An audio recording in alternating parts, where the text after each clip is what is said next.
Pandemi COVID-19 ini mengajarkan kita banyak hal untuk kita kembali ke pola hidup sehat, menjaga kebersihan, dan rajin berolahraga.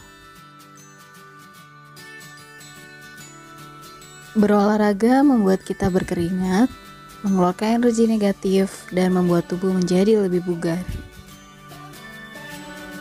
Ayo lawan COVID-19 dengan disiplin mematuhi protokol kesehatan, menjaga kebersihan, Makan makanan yang bergizi seimbang, berolahraga, dan berpikir positif, kita lawan COVID bersama.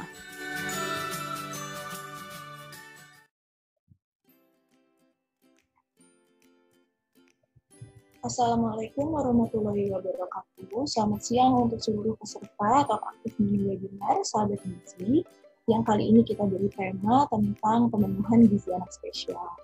Nah, sebelum kita memulai webinarnya, saya selaku moderator dalam webinar kali ini akan menyampaikan beberapa tata tertib yang perlu diperhatikan oleh seluruh peserta. Di antaranya, peserta wajib menggunakan nama lengkap pada ID Zoom-nya. Contohnya bisa diberi nama misalnya Triana Putri. Kemudian peserta wajib menyalakan video selama jalannya acara. Kemudian peserta harap mematikan mikrofon pada saat jalannya acara dan hanya diperbolehkan menyalakan mikrofon apabila ingin bertanya pada sesi tanya jawab. Kemudian peserta wajib mengisi absensi yang tertera pada room chat Zoom. Kemudian peserta yang tidak mengikuti acara webinar tidak akan mendapatkan sertifikat dan e-booklet. Dan yang terakhir, pertanyaan yang diajukan tidak boleh mengandung unsur politik dan sara serta tidak menyinggung pihak manapun. Nah, itu tadi tata tertib yang perlu diperhatikan selama acara webinar ini berlangsung. Nah, aku juga mau ngingetin kalau nanti akan ada door prize berupa saldo OVO atau GoPay senilai Rp150.000 untuk 3 penanya terbaik.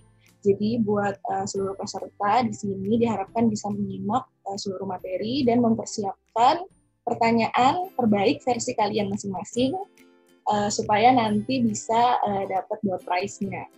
Nah, sebelum kita masuk ke acara inti, kita akan dibuka dulu oleh Bapak Rizal Purwa Ilmiawan SE selaku founder dari Sahabat Gizi Community. Untuk Bapak Rizal, dipersilakan Pak. Baik, terima kasih Linda. Assalamualaikum warahmatullahi wabarakatuh. Selamat pagi sahabat gizi semua, semoga sehat dan bahagia selalu ya bersama keluarga. Oke, senang sekali rasanya bisa berjumpa dengan teman-teman Bapak Ibu sekalian. Di pagi hari ini kita akan webinar sesuai dengan yang dijadwalkan. Nah, tapi sebelumnya kami dari Sahabat Gizi akan memberikan gambaran ataupun sekaligus membuka webinar pada kali ini. Baik, next berikutnya. Boleh di next berikutnya.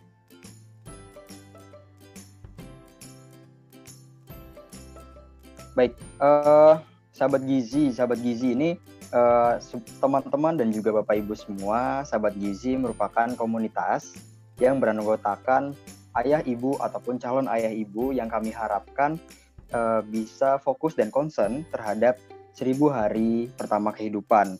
Kenapa 1000 hari pertama kehidupan penting? Karena kami lihat ini menjadi momen ataupun fase yang tidak bisa terulang kembali, dan fase ini kalau diibaratkan kita menciptakan sebuah produk gitu ya, fase ini adalah hardware-nya. Kalau hardware-nya tidak bisa mumpuni ataupun hardware-nya tidak cukup gitu ya, kapabilitasnya tidak tercukupi, maka kalau kita input software ataupun apapun akan sulit untuk bisa berkembang. Nah, begitupun juga dengan anak ataupun putra-putri kita semua. Kalau seandainya kebutuhan ataupun physically-nya tidak tercukupi gizinya, maka ke depannya apabila kita install dengan sebuah materi ataupun sebuah edukasi, maka agak lemot gitu ya. Nah, berikutnya next, kami Sahabat Gizi visinya adalah menjadi media dan juga mengedukasi serta konsultasi gizi keluarga Indonesia. Kami terdiri dari istri saya, Anugerah Novianti, sarjana gizi dan juga M-Gizi. Kemudian ada Ibu Dwikani Oklita, sarjana gizi, Master of Science, lulusan dari Gizi IPB dan juga sekaligus saat ini sebagai peneliti di ERI Project. Berikutnya kami juga di tim kami ada Ibu Rifka Dewi Hairunisa. Ibu Rifka ini adalah praktisi di Puskesmas Cikupa. Kemudian Ibu Nentina Lisnawati, beliau adalah dosen gizi di Fakultas Kesehatan Masyarakat Universitas Diponegoro Semarang. Nah, kami juga dibantu dengan tim Research and Development, yaitu Ana dan juga Salma. Next, berikutnya. Nah, Bapak, Ibu, dan juga teman-teman semua, kegiatan Sahabat Gizi ini kami sebelum pandemi kami melaksanakan gathering, gitu ya. Kami sosialisasi dan segala macam untuk bagaimana mengedukasi teman-teman. Berikutnya, kami juga ada program Sahabat Gizi Mengabdi. Saat ini kami sudah memiliki MOU dengan Puskesmas Cikupa. Selama setahun ke depan kami akan setiap bulannya mengisi dan mengedukasi di sana di Puskesmas Cikupa, sehingga harapannya permasalahan gizi yang ada di Cikupa itu bisa terselesaikan dengan baik. Next, berikutnya, kalau ditanya kegiatan Sahabat Gizi apa aja, kegiatan Sahabat Gizi itu awalnya kita mulai dari WhatsApp. Kita mulai dengan Talk with Us, kemudian kita ada Kulwap Sahabat Gizi, dan saat ini kami memiliki member 175 member aktif di grup WhatsApp yang paling tidak setiap 2 minggu sekali kami mengadakan Talk with Us ataupun Kulwap. Next, berikutnya. Nah, kami memiliki platform 3 ya, ada Instagram, kemudian ada podcast dan juga YouTube. Di Instagram, Bapak Ibu dan juga teman-teman semuanya bisa melihat atau mengakses ilmu atau edukasi. Ada Food Fun Fact, kemudian ada IGTV talk show gitu ya. Kemudian banyak sekali hal yang bisa diakses di sana. Kemudian kedepannya kita juga ada Spotify yang akan kita launching di bulan November dengan rasa baru. Kita akan ada Edujaka, edukasi dalam jenaka. Jadi Bapak Ibu dan teman-teman semua bisa mengakses, ada Kang Edu dan Kang Jaka nanti di sana yang akan secara jenaka memberikan edukasi tentang gizi. Dan berikutnya ada channel YouTube yang bisa Bapak Ibu dan teman-teman sekalian bisa sharing ataupun bisa mengakses di sana. Nah, teman-teman dan juga Bapak Ibu semua, bicara tentang gizi kan adalah sebuah entitas yang luas. Sehingga harapannya kehadiran Sahabat Gizi bisa menjadi inspirasi, tapi kita tidak bisa bekerja sendiri. Sehingga kami mengajak untuk teman-teman, akademisi, dan juga praktisi di bidang gizi untuk bisa join bersama kami agar bisa memberikan inspirasi gizi keluarga Indonesia.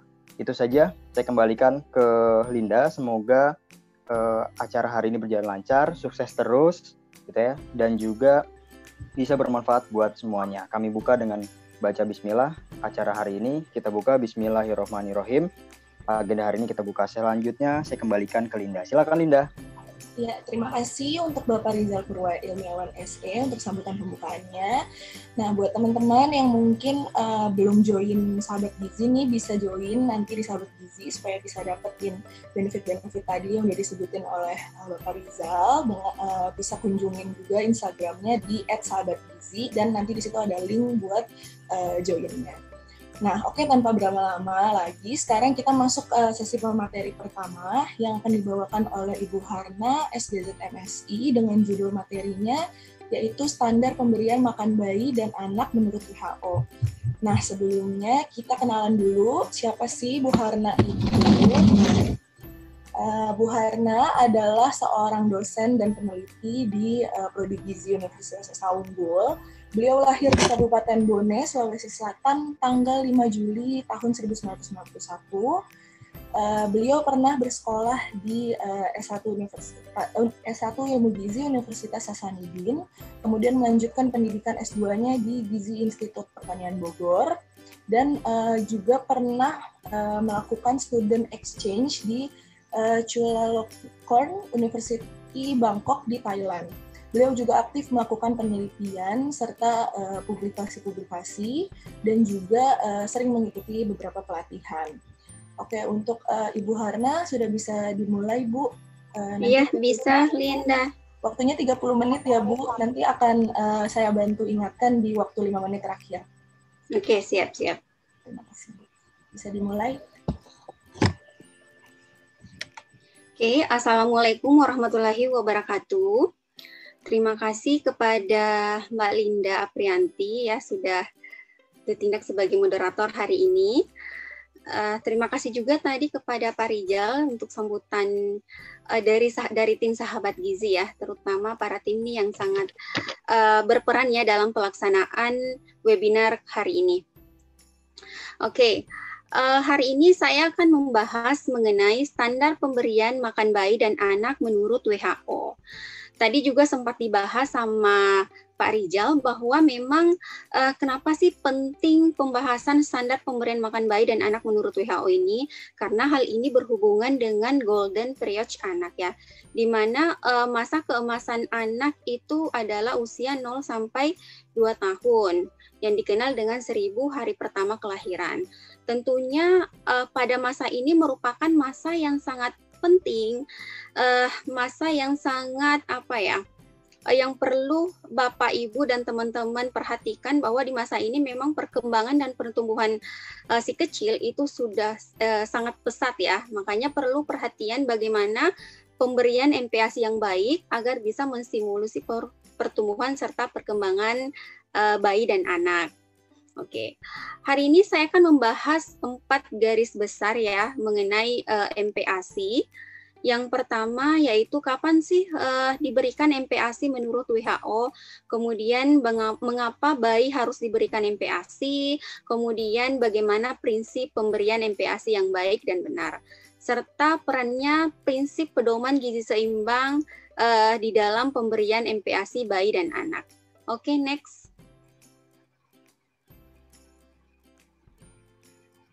Nah, yang pertama nih, kapan sih sebaiknya bayi diberikan MPASI menurut WHO ya? Oke, next. Nah, biasanya nih ibu-ibu bertanya ya, kadang hal ini juga tentunya ibu-ibu yang memang belum memperoleh informasi sebelumnya, belum memperoleh informasi terkait dengan pemberian MPASI ya. Jadi kadang ada ibu yang bertanya, kira-kira kapan ya bayi saya diberikan MPASI? Karena ada pendapat yang mengatakan bayi MPASI diberikan pada saat usia 4 bulan. Kemudian ada juga yang berkata bahwa pemberian MPASI itu 6 bulan. Nah, kadang ibu-ibu tuh bingung yang benar yang mana ya. Oke, next. Next. Nah, sebenarnya sebelum berkembangnya penelitian ya, pemberian MPASI ASI eksklusif itu, maaf sebelumnya.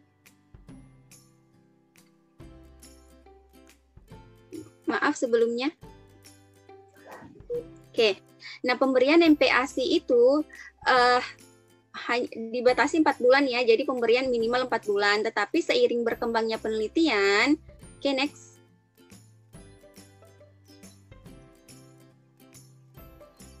Seiring berkembangnya penelitian bahwa pemberian MPASI itu diberikan pada usia 6 bulan.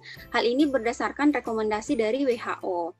Nah, pemberian MPASI yang tidak tepat, yang terlalu dini, biasanya kan diberikan kurang dari 4 bulan ya, atau terlambat sesudah usia 7 bulan, dapat mengakibatkan beberapa masalah kesehatan ya. Tentunya kalau misalnya dia terlalu dini, di bawah 4 bulan atau di bawah 6 bulan ya, itu dia bisa meningkatkan resiko diare ya. Kemudian dehidrasi dan produksi ASI menurun. Kenapa? Karena si kecil sudah mengonsumsi makanan dari pendamping ASI, tentunya akan mempengaruhi keinginan dia untuk menyusui. Ketika keinginan dia berkurang, maka produksi ASI si ibu juga akan menurun ya. Kemudian juga akan mengakibatkan rentan cenderung terkena alergi ya. Nah, kemudian pemberian MPASI yang 4 bulan sebenarnya bisa dilakukan dengan catatan bahwa bayi mengalami kekurangan berat badan ya, artinya bayi mengalami status gizi kurang. Tentunya hal ini harus berdasarkan rekomendasi dari dokter ya. Jadi jangan berikan MPASI di bawah kurang dari 4 bulan tanpa rekomendasi dari dokter ya. Kemudian ketika terlambat, apa sih yang terjadi ketika diberikan setelah usia 6 bulan ya? Yang pertama yaitu potensinya untuk terjadinya gagal tumbuh. Karena kita ketahui bahwa setelah usia 6 bulan, pemberian ASI saja tidak bisa memenuhi kebutuhan si kecil. Ya, jadi perlu penambahan pemberian MPASI ya. Kemudian terjadinya defisiensi zat besi. Tentunya hal ini merupakan hal yang sangat penting bagi kita ya untuk memperhatikan kebutuhan zat besinya. Karena ketika kekurangan zat besi, maka si kecil akan mengalami berbagai gejala kesehatan, masalah kesehatan ya. Kemudian tentunya akan mengganggu pertumbuhan dan perkembangan si kecil. Ya, ketika misalnya pemberian terlalu lama, karena kadang ada ibu yang memberikan MPASI kepada anaknya yaitu lebih dari 7 bulan, bahkan kemarin ada yang yang sempat berkonsultasi dengan saya bahwa ternyata pada usia 8 bulan anaknya itu belum diberikan MPASI.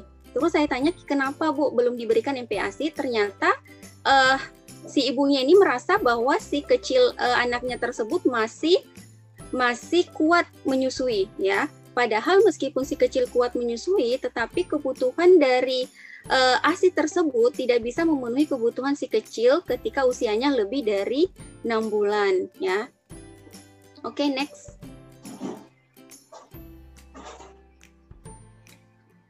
Oke, next. Nah, apa sih ciri-ciri bayi siap mendapatkan MPASI ya? Tentunya mungkin di sini sebagian besar sebagai calon ibu ya. Calon ibu tentunya harus memperhatikan dan mempersiapkan diri nih, kira-kira apa sih yang kalian harus persiapkan ketika misalnya ingin udah berniat ya berumah tangga ya. Tentunya hal ini merupakan informasi yang sangat berguna ya. Nah, ciri-ciri ketika si kecil sudah siap menerima MPASI. Yang pertama adanya kesiapan fisik. Kesiapan fisik ini ditandai dengan refleks menjulur lidah ya. Ekstruksi itu refleks menjulur lidahnya udah hilang ya. Kemudian keterampilan oromotornya yaitu misalnya dari hanya mampu menghisap dan menelan yang cair ya, dapat kemudian bisa menelan makanan ya. Kemudian dapat memindahkan makanan dari bagian depan ke bagian belakang mulut ya. Dan mampu menahan kepala tetap tegak ya. Jadi sekecil itu ketika dia sudah siap makan, biasanya ditandai dengan dia sudah bisa duduk ya, tanpa atau hanya dengan sedikit bantuan. Dan dia juga bisa mampu menjaga keseimbangan badan ya. Kemudian juga selain kesiapan fisik, si kecil juga memperlihatkan kesiapan psikologis ya.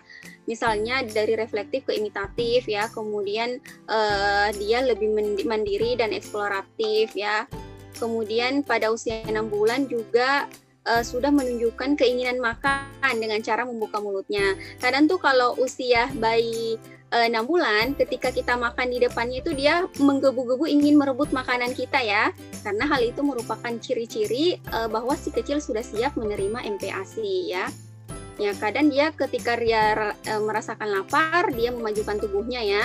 Kemudian ketika kenyang, dia akan menarik tubuhnya ke belakang ya. Tentu hal-hal ini perlu diperhatikan ya untuk persiapan di dalam pemberian MPASI. Oke, next.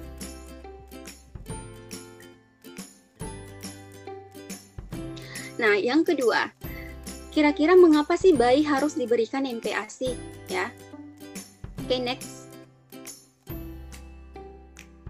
Nah, bayi diberikan MPASI tentunya banyak faktor ya, artinya tentunya berdasarkan penelitian-penelitian secara ilmiah juga menunjukkan bahwa memang pemberian MPASI di usia lebih dari 6 bulan itu sangat penting dilakukan ya. Nah, tahukah Mams ya bahwa setelah umur 6 bulan bayi membutuhkan asupan zat gizi dari makanan. Tentunya hal ini disebut dengan MPASI ya, atau makanan pendamping ASI. Nah, MPASI ini ya, kita review dikit ya tentang pengertian dari MPASI ya. Merupakan makanan atau minuman yang mengandung zat gizi yang diberikan pada bayi atau anak umur 6 sampai 24 bulan. Tentunya dengan tujuan untuk memenuhi kebutuhan zat gizinya. Nah, selama pemberian MPASI ini ya, ASI masih tetap dianjurkan pemberiannya ya, berdasarkan rekomendasi WHO dan Kemenkes RI. Ya. Oke, next.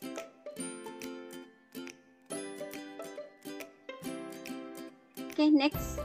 Oke. Nah, kemudian ini juga alasan mengapa si kecil sudah harus diberikan MPASI pada usia lebih dari 6 bulan ya. Pertanyaannya adalah, apakah asupan zat gizi anak di Indonesia sudah cukup ya? Di sini kita bisa lihat di grafik ini ya, bahwa rata-rata asupan zat gizi anak Indonesia dibandingkan dengan angka kecukupan zat gizi ya. Kita garis bawahi yang usia 1 sampai 2 tahun yang berwarna hijau ya, hijau muda ya. Nah, di situ bisa dilihat bahwa ada gap ya, terdapat gap yang harus dipenuhi pada saat pemberian MPASI ya. Jadi kenapa pemberian MPASI ini penting pada usia 6 bulan ya? Karena pada ASI pada usia 6 bulan tidak bisa memenuhi seluruh kebutuhan si kecil ya. Ketika tidak diberikan MPASI, maka akan terjadi gap kebutuhan. Ya. Di mana gap ini adalah selisih kebutuhan zat gizi yang dibutuhkan bayi dengan energi yang dihasilkan oleh ASI untuk bayi. Ya. Jadi, ketika kita tidak memberikan MPASI pada usia 6 bulan, maka si kecil akan mengalami kekurangan zat gizi. Ya. Baik itu asam folat, zat besi, vitamin C, vitamin A, energi ataupun kalsium. Ya. Oke, contoh di sini misalnya ya. Bayi 6 bulan butuh energi 650 kilokalori setiap hari. Sedangkan dalam energi dari ASI hanya menyediakan 400 kilokalori. Maka selisihnya adalah 250.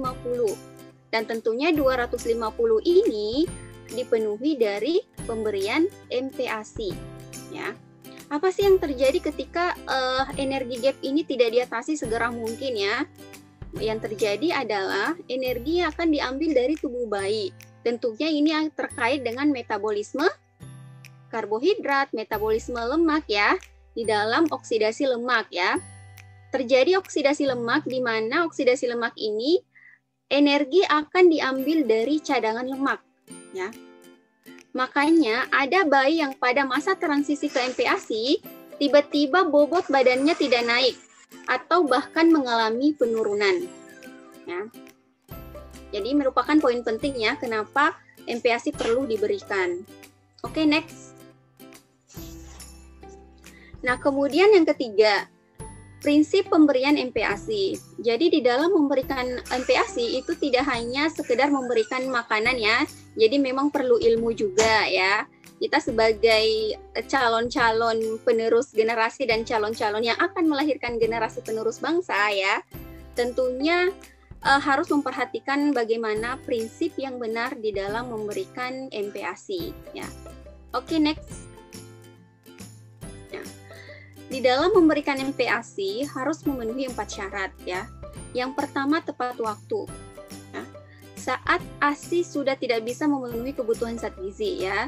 Artinya tepat waktu diberikan pada satu usia lebih dari 6 bulan. Kemudian yang kedua, adekuat. Mengandung zat gizi sesuai dengan kebutuhan ya. Artinya apa yang kita berikan, makanan atau minuman apa saja yang ibu berikan kepada si kecil itu harus memperhatikan kandungan zat gizinya ya. Kebutuhan karbohidratnya ada, kemudian proteinnya ada, kemudian kandungan lemaknya ada, vitamin dan mineralnya ada, serta seratnya ada. Dan harus diberikan cairan yang cukup juga. Ya. Kemudian yang ketiga, aman. Ya. Aman ini dia disiapkan dan disimpan dengan cara higienis, aman dari bahan berbahaya. Tentunya aman ini merupakan ketika kita membahas MPASI yang mengenai keamanan MPASI itu bisa lama juga, itu bisa dijadikan satu materi ya. Jadi di sini saya hanya sekedar umum saja bahwa dalam memberikan MPASI itu harus aman ya. Mulai dari proses persiapannya, kemudian proses pengolahannya, kemudian proses pemberian kepada si kecil ya. Kemudian selanjutnya diberikan dengan cara yang benar ya, atau responsive feeding. Tentunya responsive feeding ini merupakan hal yang sangat-sangat penting kita ketahui di dalam memberikan MPASI kepada si kecil.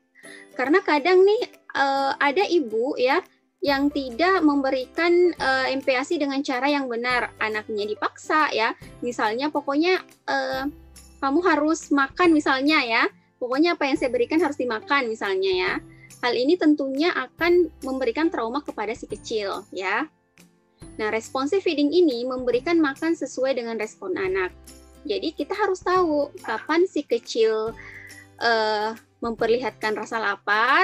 Ketika sudah lapar, kita berikan makanan tentunya sesuai dengan jadwal makan si kecil ya. Kemudian kapan dia merasa kenyang? Ketika sudah kenyang ya, memperlihatkan rasa kenyang, stop ya. Jadi harus berhenti di dalam memberikan makanan. Ya. Nah, di dalam pemberian makanan ini berdasarkan rekomendasi WHO itu tidak lebih dari 30 menit dalam setiap pemberian makan ya, dalam setiap sesi makan.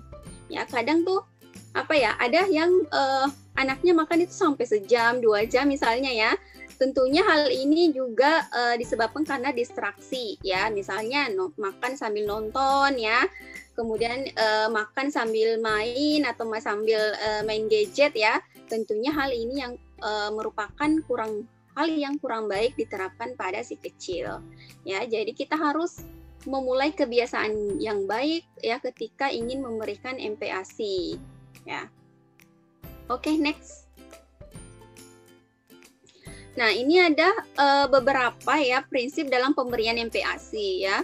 Mulai dari usia 6 sampai 8 bulan di mana kebutuhan energinya ya yang diperoleh dari MPASI yaitu sebesar 200. Kemudian teksturnya adalah puree atau makanan saring ya. Kemudian frekuensinya 2 sampai 3 kali sehari. Kemudian snacknya 1 sampai 2 kali per hari.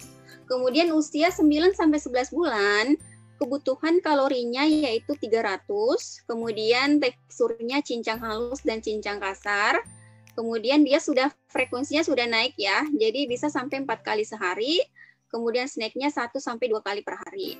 Kemudian di usia 12 sampai 24 bulan ya, itu kebutuhan kalorinya dari MPASI sebesar 550, kemudian teksturnya sudah makanan keluarga ya, jadi sudah bentuk makanan padat. Kemudian frekuensinya 3 sampai 4 kali per hari. Nah, nanti kita akan bahas di slide selanjutnya mengenai berapa sih porsi makanan yang harus diberikan pada kelompok usia tertentu gitu ya. Oke, next. Nah, selanjutnya adalah pedoman gizi seimbang untuk MPASI bayi dan anak. Ya. Nah, tentunya dalam pedoman pemberian MPASI tentunya harus juga menerapkan pedoman gizi seimbang ya. Karena kita sebagai mungkin di sini ada beberapa yang orang gizi, mungkin kalau orang gizi sudah tahu ya pedoman gizi seimbang seperti apa, tetapi masih banyak masyarakat yang belum familiar tentang pedoman gizi seimbang. Kadang tuh masyarakat terutama yang masih belum tersentuh sama sekali dengan gizi seimbang ini, masih ada yang menyebutnya dengan 4 sehat 5 sempurna ya. Kadang saya sedih ketika ada yang bertanya dengan saya atau konsultasi masih menyebut dengan 4 sehat 5 sempurna ya. Padahal istilah itu sudah lama tidak kita gunakan dan diganti dengan pedoman gizi seimbang ya. Oke, next. Nah, di dalam pedoman gizi seimbang ya, prinsip gizi seimbang itu memiliki 4 pilar utama. Ya, ini kayaknya orang gizi sudah hafal ya. Kayaknya udah di luar kepala nih 4 pilar gizi seimbang ya. Nah, yang pertama adalah mengonsumsi makanan beragam.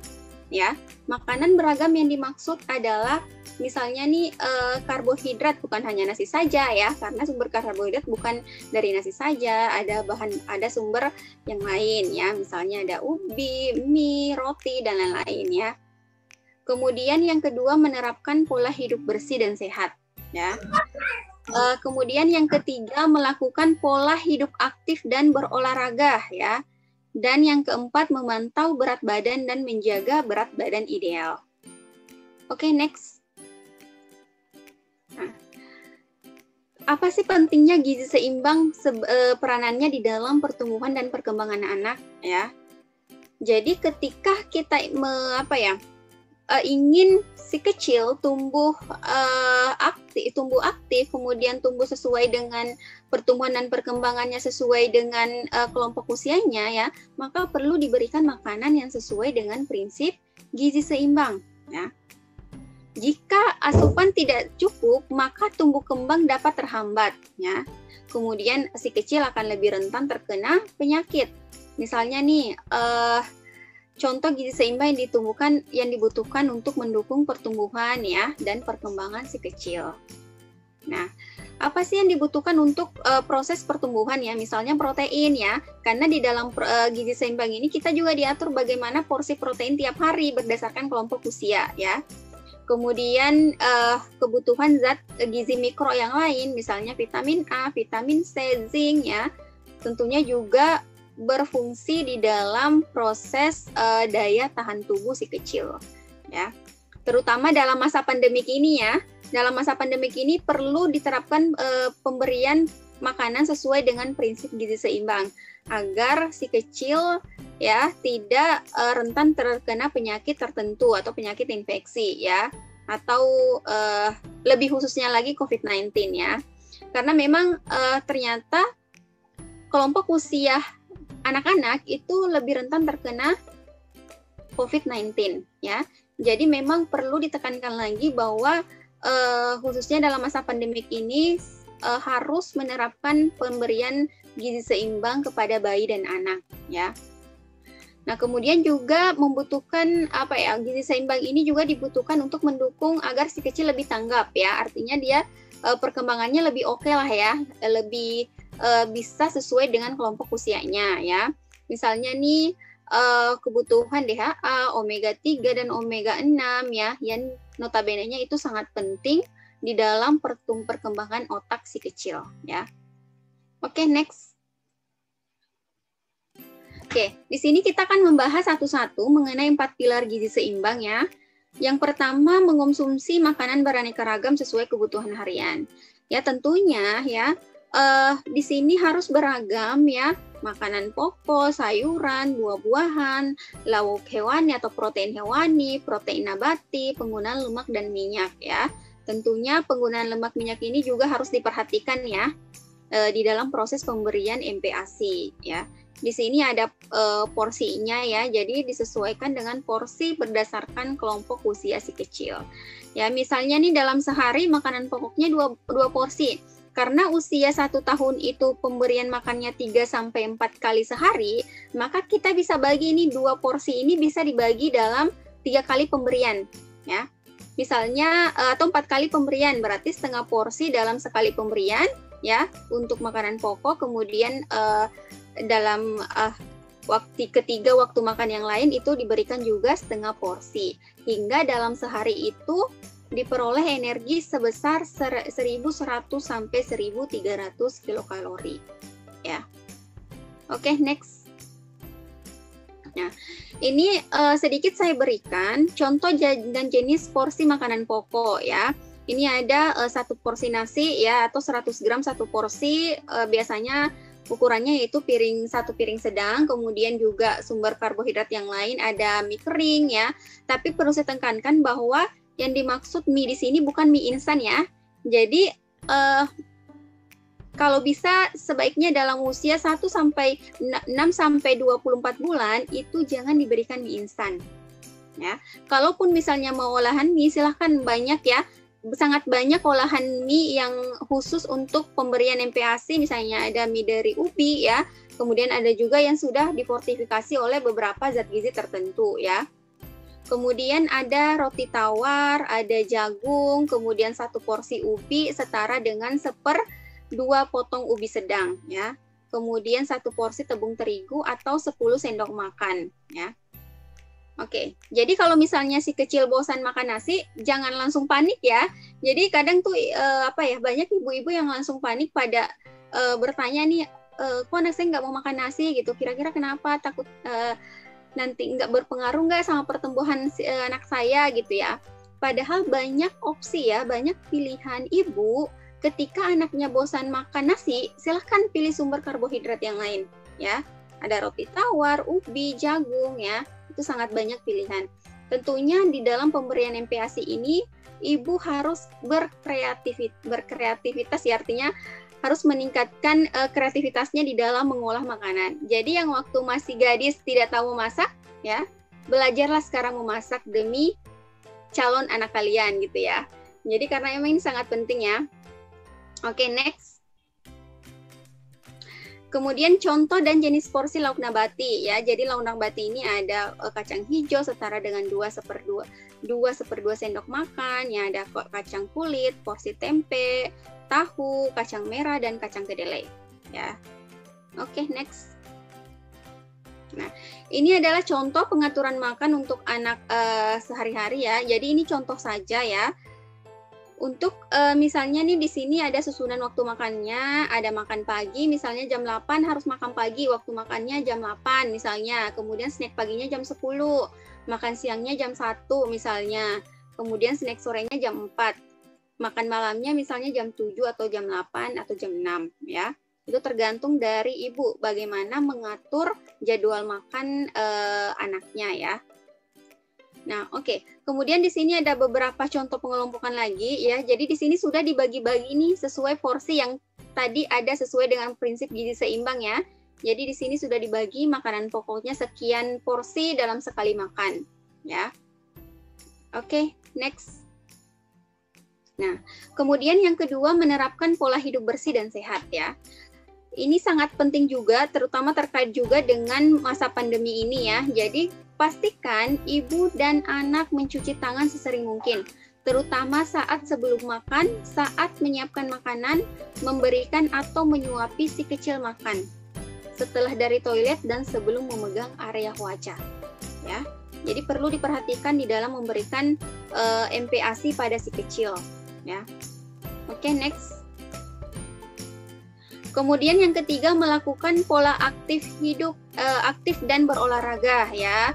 Kenapa sih si kecil harus berolahraga ya? Kemarin juga ada yang sempat bertanya, kan ini masa ini ya stay at home ya. Jadi di rumah mulu nih, gimana nih cara supaya orang tua bisa mengajak anaknya untuk lebih bergerak aktif ya. Nah ini tentunya bisa diajak misalnya main dalam rumah ya, kemudian atau misalnya main di halaman rumah ya minimal 30 menit. Juga apa ya, sebaiknya si kecil juga terkena sinar matahari ya, yang tentunya juga dapat menguatkan tulang tentunya ya. Selain untuk sistem imun juga berperan di dalam proses tulang ya, penguatan tulang. Kemudian selain itu, bergerak aktif juga membantu menstimulasi perkembangan motorik dan perkembangan anak ya. Dan membantu menyeimbangkan energi yang masuk sehingga si kecil tidak obesitas ya. Oke, next. Nah, ini yang keempat, ini yang terakhir ya. Memantau berat badan dan menjaga berat badan ideal ya. Tentunya hal ini selain bayi dan anak juga setiap semua kelompok usia itu harus memantau berat badan dan menjaga berat badan ideal. Nah, khususnya untuk anak-anak bisa memantau pertumbuhannya melalui KMS ya, kartu menuju sehat ya. Jadi pada masa usia bayi dan anak-anak ketika ingin melihat status gizinya bagaimana ya, tentunya melakukan penimbangan berat badan dan tinggi badan kepada bidan atau ahli gizi atau dokter anak ya, atau tenaga yang memang ahli di bidangnya. Kemudian silahkan plotkan di KMS si kecil. Ketika sudah tahu nih bahwa ternyata dia berada di warna hijau, berarti dia dalam kategori normal ya. Oke, untuk pemberian gizi MPASI sesuai dengan pedoman gizi seimbang kayaknya udah selesai. Oke, next. Oke, terima kasih ya. Jadi pesan saya, anak itu butuh ibu yang bahagia ya. Jadi selalu bahagia ya Mams. Dan untuk calon ibu, siapkan diri untuk jadi ibu yang bahagia dan tentunya cari calon suami yang bisa membahagiakan kalian ya. Oke, sekian dan terima kasih. Wassalamualaikum warahmatullahi wabarakatuh. Waalaikumsalam warahmatullahi wabarakatuh. Terima kasih Bu Harna. Gimana peserta webinar materi yang disampaikan oleh Bu Harna sangat luar biasa menarik ya, dan Hana juga sudah menjelaskannya dengan sangat detail. Nah, semoga bisa menjadi sumber informasi nih buat kita semua, untuk para moms, untuk para calon moms, supaya nanti bisa diaplikasikan untuk anak-anak kita. Nah, mungkin untuk peserta yang udah mulai ada pertanyaan-pertanyaan nih, pertanyaannya bisa disimpan dulu, karena sesi pertanyaan akan kita buka nanti di akhir setelah 3 materi kita sudah menyampaikan materi-materinya. Nah, kita lanjutkan ke materi yang selanjutnya, akan disampaikan oleh Ibu Prita Diani Swamelaksita, SPMSI, dengan judul Pemberian Makan Anak Spesial dengan Down Syndrome. Akan disampaikan CV-nya.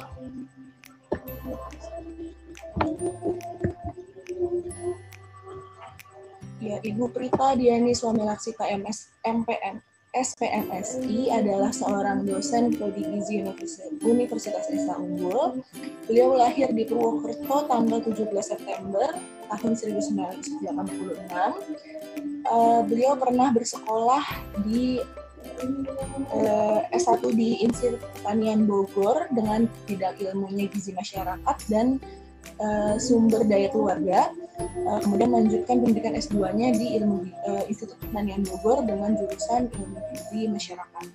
Beliau juga sering melakukan penelitian dan juga beberapa publikasi. Ya, untuk Ibu Prita bisa dimulai, Bu.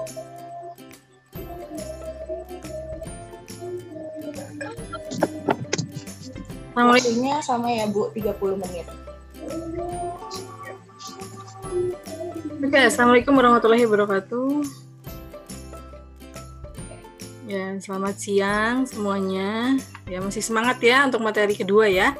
Tadi materi 1 sudah dijelaskan menarik sekali ya untuk bagaimana kebutuhan gizi seimbang untuk anak dan balita pada umumnya ya, itu disampaikan oleh Bu Harna. Kemudian saya tambahkan nih ya, menyambung dari materi yang Bu Harna, ini saya tambahkan untuk makanan sehat dan aman, khususnya untuk anak yang berkebutuhan khusus ya. Di sini kita bahas mengenai Down syndrome. Oke, langsung aja.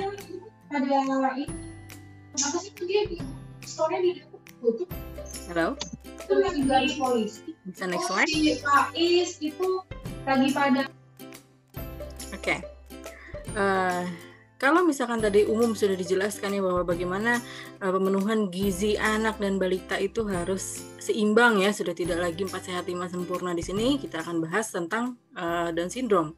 Kita bahas dulu ya, Down syndrome itu apa gitu. Down syndrome itu adalah suatu kondisi gitu ya, ada keterbelakangan perkembangan fisik dan mental yang diakibatkan oleh kelainan ya atau ketidaknormalan pada kromosom ya. Jadi kromosom nomor berapa di sini yang terganggu. Jadi pada saat pembelahan sel ya, pada saat janin masih ada di dalam kandungan, itu ya sel-selnya membelah secara aktif ya. Kemudian nanti di sini ada kelainan genetik ya, terjadinya di kromosom 21 ya, identik ya kromosomnya, sehingga biasanya kalau kita lihat penampilannya, penampakannya anak Down syndrome itu relatif sama ya rupanya gitu. Jadi karena memang kromosom yang terkena di situ adalah spesifik kromosom 21 di situ ya. Oke, next slide. Nah, di sini ya. Jadi penjelasannya tadi ketika janin berada di dalam kandungan ya, ada pembelahan sel secara aktif tadi ya. Kemudian sel-sel yang tadi sudah disebutkan di situ ya. Di sini kalau kita lihat nih ada translokasinya tidak hanya di 21 ya, tapi ada 14, 21 dan 22 ya. Anda kan sudah belajar biologi ya. Ada perkembangan sel seperti itu ya. Ada pembelahan sel pada saat berkembang dari pembuahan ya, kemudian dia dari zigot ya, ada perkembangan. Nah, di sini yang terjadi translokasi ada di sini ya. Di sel-sel ini nih 14, 21, 22. Khususnya tadi sel 21 yang menyebabkan adanya kesamaan rupa pada anak-anak yang terkena Down syndrome seperti itu. Oke, nanti di sini yang terjadi ketika sudah ada translokasi ya genetik ya untuk kromosom yang tadi sudah disebutkan, apa yang terganggu di sini?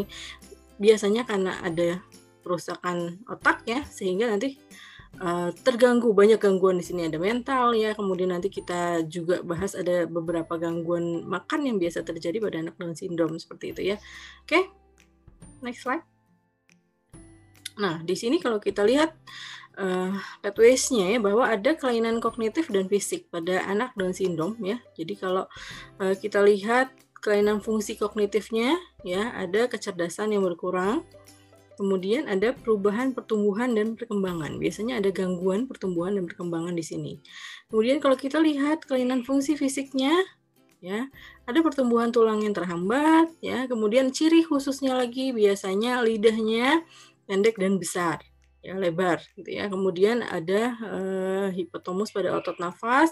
Kemudian biasanya terkait dengan tulang tadi ada gangguan tulang dan sendi biasanya ya, dan terkait dengan gangguan pada lidah tadi ya, jadi ada gangguan fungsi menyelan ya, dan semuanya ini resikonya ya, selain ada pertumbuhan gangguan dan perkembangan tadi juga nanti terkait dengan tulang ya, tadi ada resiko cedera yang lebih tinggi pada anak yang Down syndrome seperti itu. Oke, next slide.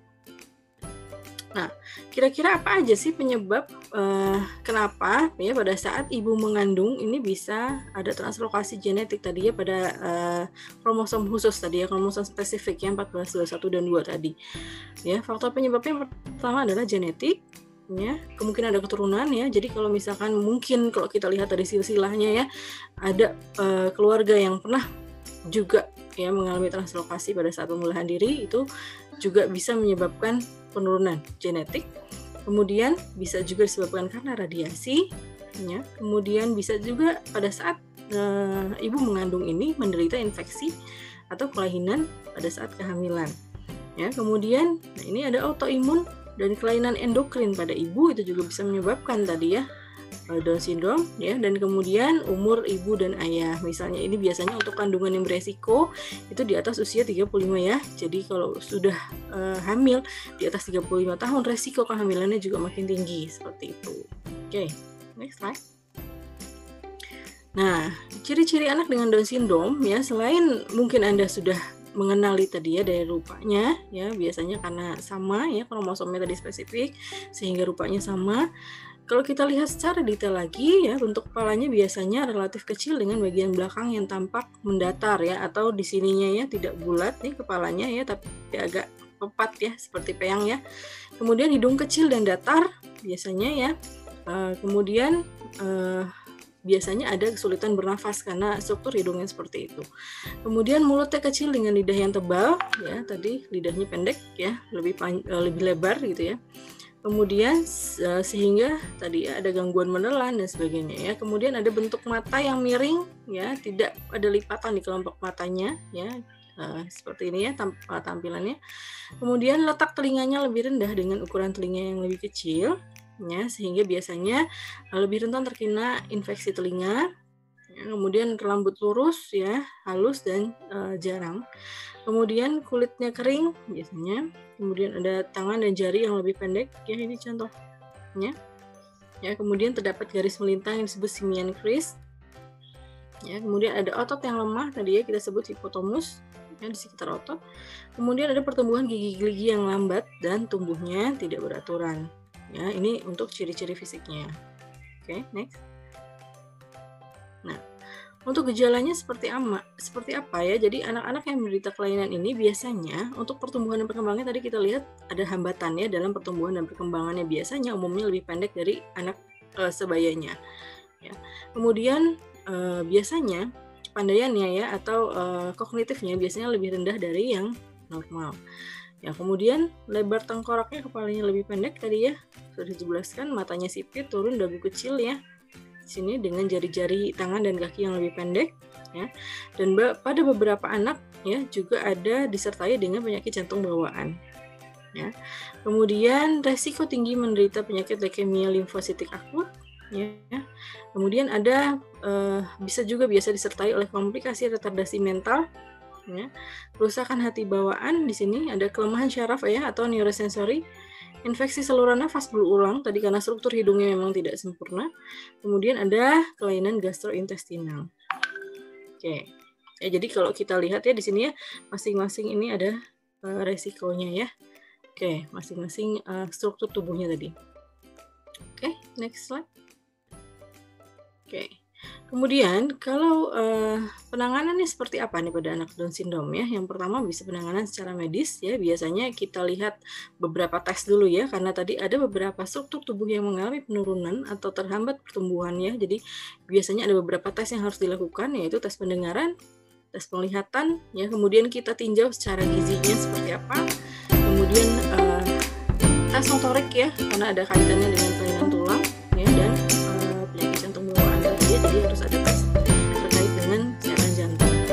Kemudian penanganan secara pendidikan di sini bisa dilakukan intervensi dini, jadi pengenalan gejala dan ciri lini dini pada anak ya. Jadi ketika si ibunya ini sudah melahirkan, nah di sini kan ada tugas perkembangan ya. Kalau kita lihat nih tugas perkembangan anak usia 0 sampai 6 bulan itu apa, kemudian anak 6 sampai 12 bulan itu apa. Secara fisik memang sudah terlihat kalau anak Down syndrome itu terlihat ya secara fisiknya. Tapi nanti untuk segi kognitifnya atau tugas perkembangannya tadi kita bisa lihat ya, bisa apa 0 sampai 6 bulan, apakah tugas perkembangan yang biasanya di anak usia normal ini dia sudah bisa melakukannya atau tidak. Kalau tidak, kelemahnya di mana? Ya, di sini yang perlu penanganan lebih dini supaya kita bisa cari solusinya lebih cepat dan tepat seperti itu. Ya, kemudian biasanya untuk orang tua yang mendapatkan permasalahan seperti ini ya, anaknya terdiagnosis Down syndrome misalnya, nah biasanya kan ada psikologis ya, ada psikologisnya dia merasa down juga ya, ikut sedih misalnya seperti itu. Jadi memang pada orang tuanya kita juga perlu ada penanganan ya, penyuluhan ya, bagaimana cara penanganan anak Down syndrome yang tepat ya, kemudian motivasi ya, jadi jangan menyerah misalnya ya, jadi jangan down seperti itu ya. Jadi orang tua tetap semangat ya, bagaimana cara menangani anak Down syndrome. Dan kabarnya istri pertama sempat emosi mengakui optimis lagi. Wajar saja jika istri optimis. Wanita mana yang lagi dengan wanita lain. Namun kalau misalkan kita bicara tentang resiko terkait dengan gizi ya, di sini tadi kan ada fungsi pencernaannya ya. Kemudian di situ efeknya ya, dia pembakaran kalorinya lebih lambat dibandingkan dengan anak usia normalnya, sehingga anak Down syndrome ini relatif tinggi ya untuk resiko obesitasnya ya. Karena gangguan pencernaan tadi ditambah dengan rendahnya aktivitas fisik di sini ya, dan biasanya memang nafsu makan anaknya juga tinggi ya, tadi sudah dibahas, ada pembakaran kalori lebih lambat, dan plus lagi pada anak Down syndrome biasanya resiko untuk gangguan fungsi tiroidnya juga tinggi ya, jadi resiko obesitasnya memang sangat tinggi. Dan ini yang kita perlu tekankan ya untuk bagaimana penanganan gizi pada anak yang Down syndrome ya. Oke. Mungkin Anda sudah next slide ya, sambil di next slide. Nah, mungkin Anda juga pernah lihat ya, selain penampakan fisiknya tadi yang sudah kita sebutkan tadi ya, secara wajahnya serupa biasanya ya, fisiknya anak Down syndrome itu biasanya juga berat badannya di atas rata-rata ya, jadi lebih besar gitu ya. Jadi memang tadi resiko tinggi terjadi obesitas. Jadi makanan apa yang harus dihindari? Ya, secara umum memang untuk pemenuhan kebutuhan makanan kita dasarnya tetap pada pemenuhan gizi seimbang yang sudah dijelaskan oleh Bu Harna tadi. Tapi ada beberapa makanan yang harus kita hindari ya dalam penyusunan menu untuk anak Down syndrome. Yang pertama adalah makanan yang mengandung gula tinggi. Ya, contohnya seperti ini. Kemudian ada junk food ya. Junk food ini juga harus kita hindari. Ya, kemudian makanan yang mengandung gluten ya. Jadi memang mirip ya seperti anak autisme ya, autism syndrome ya. Cuman di sini efek gluten terhadap Down syndrome dan autism ini ya agak berbeda ya. Kalau misalkan autism itu, kalau misalkan Down syndrome ini kita lebih ke sistem autoimunnya tadi ya. Jadi kalau anak Down syndrome yang konsumsi gluten ya, pasti reaksi tubuhnya langsung mengenali benda asing nih ya. Gluten dianggap sebagai benda asing ya, sehingga ya sistem kekebalan tubuhnya dia ya berusaha untuk menyerang ya makanan ini, jenis makanan ini gitu ya. Biasanya ada efeknya ya, jadi ada gangguan gastrointestinal tadi ya, jadi bisa diare ya, bisa juga anemia ya gitu ya. Jadi memang kita harus hindari untuk gluten pada anak Down syndrome. Oke, next slide. Nah, kemudian tadi karena tingginya resiko obesitas pada anak Down syndrome, ya maka harus ditambah nih ya untuk konsumsinya. Tadi kalau untuk kita lihat slide-nya Bu Harna, konsumsi sayuran, konsumsi buah-buahan itu kan ya ada 3 porsian ya dalam satu hari. Nah, apa sih yang harus diambil di sini ya? Tadi apalagi kan sekarang lagi musimnya COVID ya, penyakit infeksi, penyakit menular ya. Jadi memang kita harus tingkatkan di sini untuk anak adalah konsumsi sayuran dan buah-buahan yang memang sumber utama untuk vitamin dan mineral. Untuk selain untuk tadi ya tujuannya yang pertama untuk meningkatkan pertumbuhan dan perkembangan, yang kedua tujuannya untuk meningkatkan daya tahan tubuh ya. Oke. Kemudian nah itu di buah-buahan ya, ini direkomendasikan sangat ya sayuran dan buah-buahan. Lanjut. Oke. Nah, di sini untuk selain kita gini, kalau misalkan pemenuhan kebutuhan anak, kita tidak hanya bisa melihat dari ini sudah bergizi. Ya, gizi seimbang ini sudah cukup. Nah, hati-hati pada anak atau balita ini juga rentan terjadi diare. Ya, biasanya karena apa? Kelalaian pada saat persiapan makanannya gitu ya. Dulu di waktu kuliah ya, mungkin di sini ada yang pernah dengar tentang hygiene sanitasi pada saat proses persiapan makanan. Nah, ini penting sekali apalagi pada saat pandemi seperti ini ya. Nah, minimal paling tidak kalau cuci tangan itu harus dilakukan pada saat persiapan akan memulai masak ya. Setelah masak kemudian pada saat kita akan memberikan makanan kepada anak ya, karena biasanya kalau pada saat kita memberikan makanan kepada anak kadang-kadang tangan kita nih ya megang mulut ya. Nah, itu kadang-kadang seperti itu. Jadi memang harus dicuci tangan dulu sebelum kita memberikan makan kepada anak seperti itu ya. Oke. Nah, selain tadi cuci tangan yang utama pada saat pengolahan makanan atau pada saat pemberian makanan kepada anak, yang penting juga harus dilakukan adalah kebersihan alat makan. Ya. Kalau lihat botol minuman pada anak ya, baik yang pakai dot ataupun pakai sedotan, itu kan perintilannya banyak ya. Ada dotnya, ada sedotannya ya, ada tutupnya ya.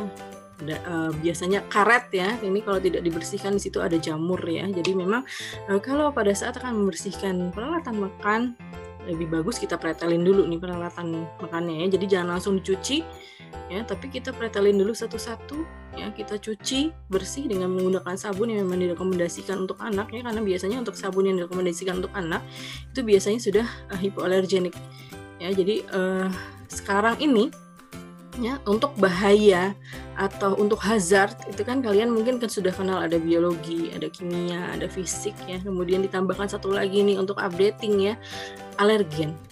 Nah, alergen ini kita bisa masukkan ke dalam chemical hazard ya. Jadi biasanya yang direkomendasikan ya untuk anak itu biasanya sudah hipoalergenik gitu ya. Jadi kompartemennya semuanya dibuka, dibersihkan, jangan lupa pengeringannya juga harus tepat, jangan dulu disimpan di dalam lemari yang tertutup jika belum kering ya, karena air adalah media yang sangat baik untuk pertumbuhan jamur ya. Jadi memang harus dikeringkan dulu, kemudian bisa masukkan ke ruang tertutup, atau kalau sudah tidak ada ruangan tertutup ya, itu untuk menghindari debu bisa ditutup dengan serbet ya, atau kain yang bersih seperti itu ya sebelum digunakan ya. Jadi ini penting sekali ya, karena angka diare untuk anak balita ya, bayi dan balita di Indonesia itu sangat tinggi ya, dan merupakan 3 penyakit terbesar penyebab kematian pada anak, bayi dan balita ya. Jadi ini perlu sangat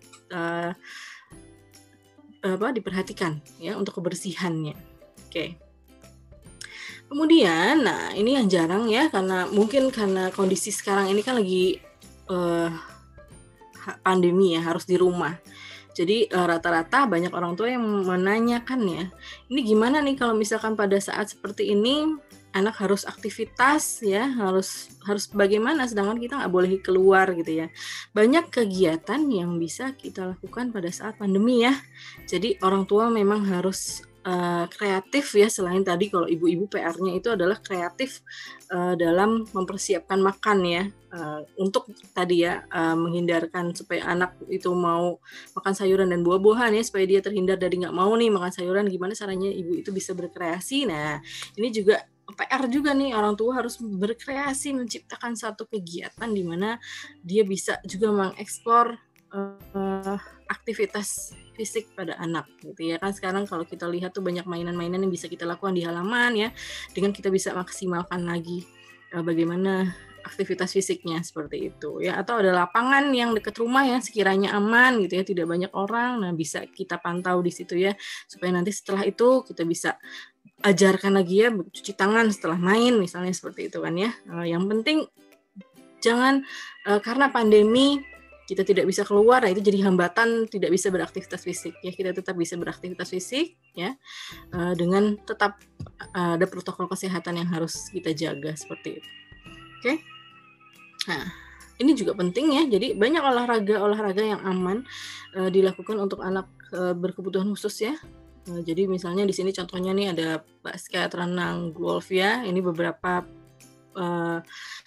kegiatan yang bisa dilakukan ya. Selain untuk aktivitas fisik, itu juga bisa menstimulasi otak ya.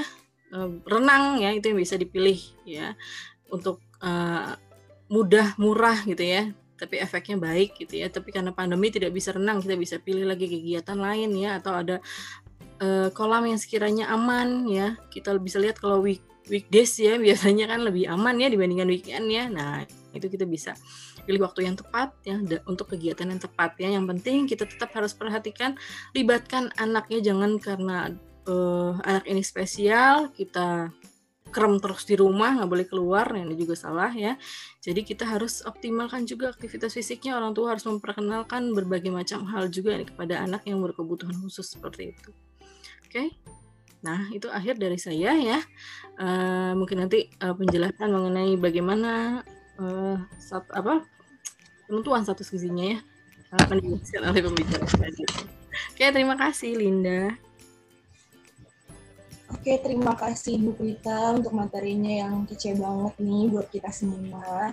Nah, kalau bisa ditarik kesimpulan, ternyata makanan yang perlu dihindari untuk anak dengan Down syndrome itu misalnya tadi ada makanan tinggi gula, ada juga makanan junk food, dan juga ada makanan yang tinggi gluten. Dengan alasan-alasan yang tadi sudah disampaikan juga oleh Bu Prita. Nah, peserta yang mungkin sudah mulai ada pertanyaan-pertanyaan nih, jangan lupa dicatat dulu, disimpan dulu, karena sesi pertanyaan akan dibuka di akhir. Dan diingetin juga nih akan ada hadiah door prize, yaitu saldo OVO ataupun GoPay untuk 2 orang penanya terbaik. Dan ada satu peserta yang untuk door prize untuk satu peserta yang mengupload kegiatan webinar ini dengan mengupload di story Instagram dan juga menge-tag Instagram @sahabatgizi. Jangan lupa juga ditambahkan caption menarik juga, karena bisa memenangkan door prize-nya. Ini teman-teman juga udah bisa mulai isi link absensinya ya, udah di-share di chat, di room chat. Teman-teman isi namanya, jangan lupa dengan nama yang sesuai, karena namanya akan digunakan untuk di sertifikat, nama di sertifikatnya. Nah, untuk mempersingkat waktu, kita masuk ke pemateri kita yang terakhir, yaitu Ibu Mertin Sapang SGZMS IRD, dengan judul Penilaian Status Gizi Anak Down Syndrome. Nah, ini ada CV-nya. Jadi Ibu Mertin Sapang SGZMS IRD ini adalah seorang dosen dietitian di Universitas Esa Unggul. Beliau lahir di Makale tanggal 3 Januari 1990. Beliau pernah bersekolah S1 di Universitas Hasanuddin, Fakultas Kesehatan Masyarakat, Program Studi Ilmu Gizi. Kemudian melanjutkan pasca sarjananya di Institut Pertanian Bogor, Departemen Gizi Masyarakat tahun 2015. Kemudian beliau pernah bekerja, salah satunya yaitu menjadi dosen luar biasa Akademi Kebidanan Sandikarsa. Beliau juga memiliki pengalaman penelitian yang cukup banyak, dan juga beberapa publikasi-publikasi ilmiah. Untuk Ibu Mertin, bisa dimulai Bu, waktunya 30 menit ya Bu. Ya, terima kasih. Assalamualaikum warahmatullahi wabarakatuh dan selamat siang semuanya. Masih semangat? Mudah-mudahan masih semangat ya. Hari ini terima kasih juga untuk tim Sahabat Gizi dan juga moderator Linda Aprianti yang sudah memberikan waktu buat saya untuk memberikan sedikit insight mengenai penilaian status gizi pada anak Down syndrome. Nah, kenapa kita sebutnya adalah pemantauan status gizi? Karena tadi juga sudah dijelaskan pada di penjelasan sebelumnya bahwa anak Down syndrome ini adalah anak yang spesial. Yang spesial yang artinya anak ini membutuhkan perhatian yang lebih gitu. Nah, mungkin teman-teman semua sudah familiar dengan adanya buku KMS atau Kartu Menuju Sehat.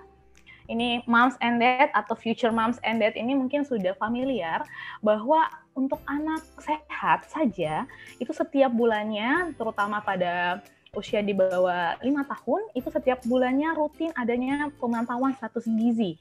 Nah, terus untuk anak spesial seperti anak Down syndrome, apakah ada apakah ada pemantauan gizi seimbang, pemantauan status gizi pada anak Down syndrome atau tidak? Nah, ini yang membuat kami tertarik untuk gimana caranya kita membuat semacam booklet atau buku yang bisa memberikan sebagai screening awal pada ibu-ibu yang memiliki anak dengan kebutuhan spesial seperti Down syndrome. Nah, tadi sudah dijelaskan bahwa kelainan pada Down syndrome itu penyebab utamanya adalah adanya gangguan pada perkembangan kromosom, terutama pada kromosom nomor 21. Itu ada 3 jenisnya, ada sindrom Down mozaik, ada translokasi, dan juga yang klasik. Nah, ketiga-tiganya itu tentu memiliki perbedaan perkembangan dengan anak yang sehat, sehingga perlu adanya pemantauan status gizi. Nah, jika pada anak yang sehat saja, resiko untuk gizi kurang, kemudian resiko untuk gizi lebih ada, apalagi dengan anak yang berkebutuhan spesial. Nah, untuk anak yang berkebutuhan spesial ini, resikonya jauh lebih besar, mengingat gangguan kromosom 21 ini memberikan efek kepada kesehatan secara umum pada anak dengan Down syndrome. Nah, yang pertama adalah seringnya disertai dengan adanya penyakit jantung bawaan. Kemudian yang kedua adanya gangguan pada endokrin. Nah, gangguan pada endokrin ini biasanya berupa hipotiroid. Nah, kalau teman-teman mungkin pernah mendengarkan istilah tiroid, itu adalah salah satu kelenjar di dalam tubuh yang memproduksi hormon tiroid. Nah, kalau pada anak Down syndrome itu kecenderungan mengalami hipotiroid itu besar. Nah, akibatnya resiko obesitas menjadi lebih besar. Tetapi pada anak-anak usia di bawah 3 tahun, nah anak Down syndrome ini mengalami gangguan pada sistem pencernaannya. Mulai dari tadi disebutkan oleh Ibu Prita, di bagian rongga mulutnya ada gangguan ukuran lidah yang lebih besar, pertumbuhan gigi yang sedikit terganggu, dan juga adanya gangguan pada otot di rangka mulut. Akibatnya kemampuan mastikasi atau kemampuan mengunyah makanan, kemampuan untuk mencerna makanan itu mengalami gangguan, karena juga memungkinkan, tadi juga sempat disinggung oleh Bu Prita, adanya penyakit gangguan pada saluran pencernaan, yaitu celiac disease. Jadi betul-betul anak dengan Down syndrome ini resiko mengalami gizi kurang dan resiko mengalami gizi lebih itu cukup besar. Nah, sehingga pemantauan status gizi ini perlu dilakukan. Nah, caranya seperti apa? Ada 3 langkah. Cukup 3 langkah untuk menentukan status gizi pada anak dengan kebutuhan khusus seperti Down syndrome. Yang pertama adalah tentukan jenis kelaminnya. Karena tentu untuk anak laki-laki dan untuk anak perempuan standarnya berbeda, sehingga perlu diketahui dulu jenis kelaminnya. Kemudian yang kedua, tentukan usia anaknya.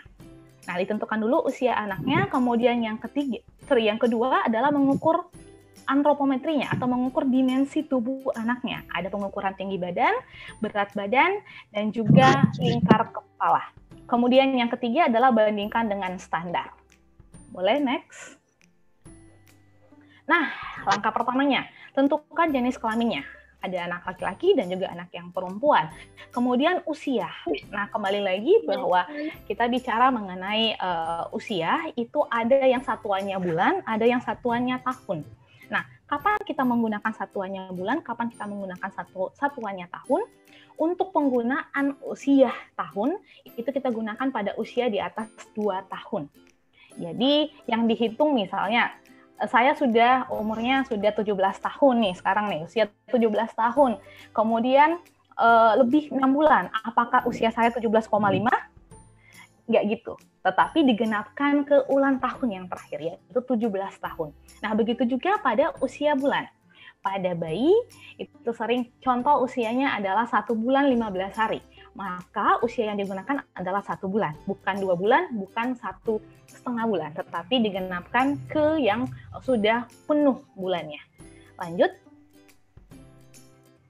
Nah, yang kedua adalah pengukuran dimensi tubuh anak Down syndrome. Nah, yang pertama ada panjang badan atau tinggi badan.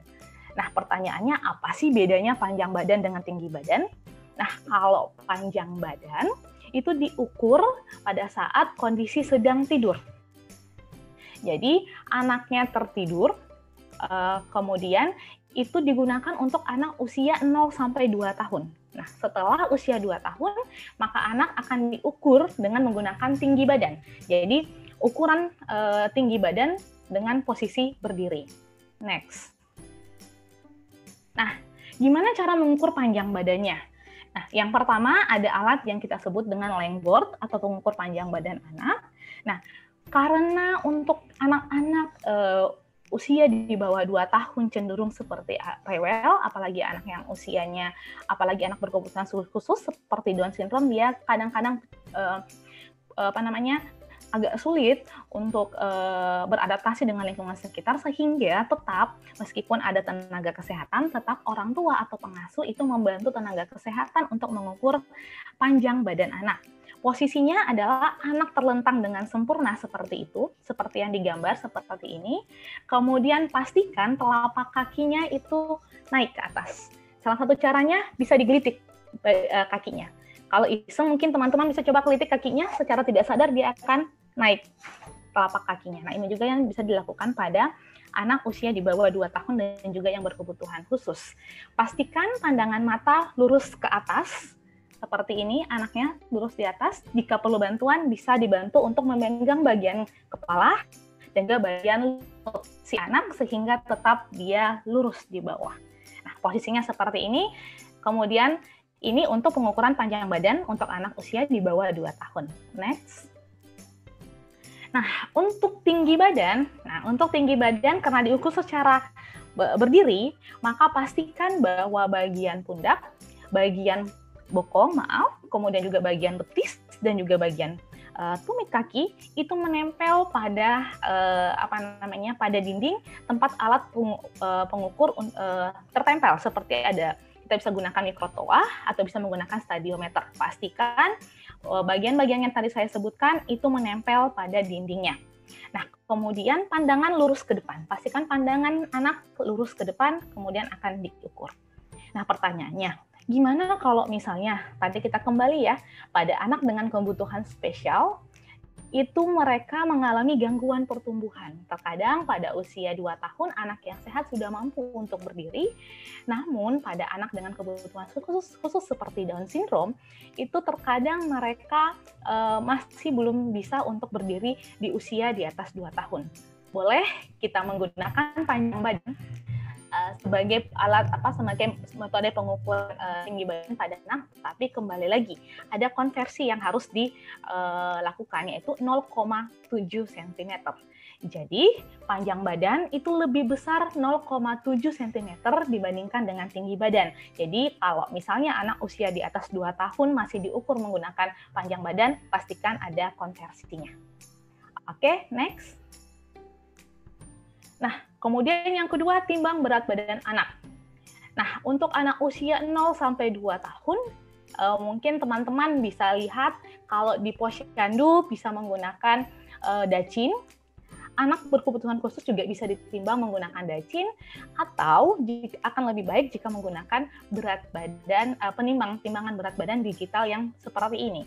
Jadi anak bisa pastikan timbangan dalam angka 0, kemudian anak dinaikkan ke atas timbangan dan dibaca berat badannya. Next.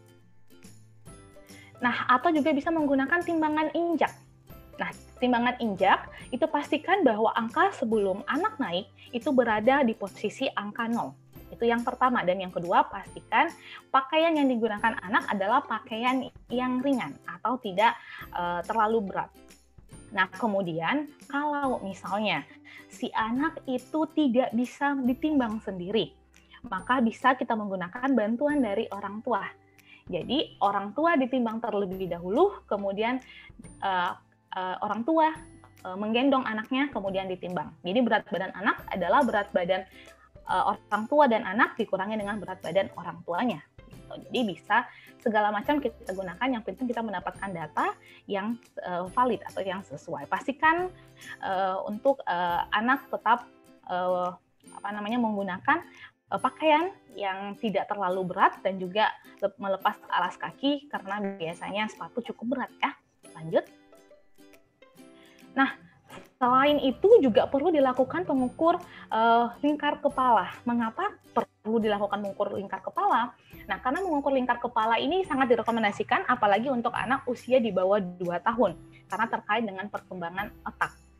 Nah, untuk ukuran lingkar kepala ini sendiri, kita juga dijelaskan tadi di awal bahwa ukuran anak pada Down syndrome itu mengalami sedikit perbedaan dengan anak normal pada umumnya, yaitu dia cenderung lebih kecil daripada anak biasa. Itulah bisa disebut dengan istilah mikrosefal.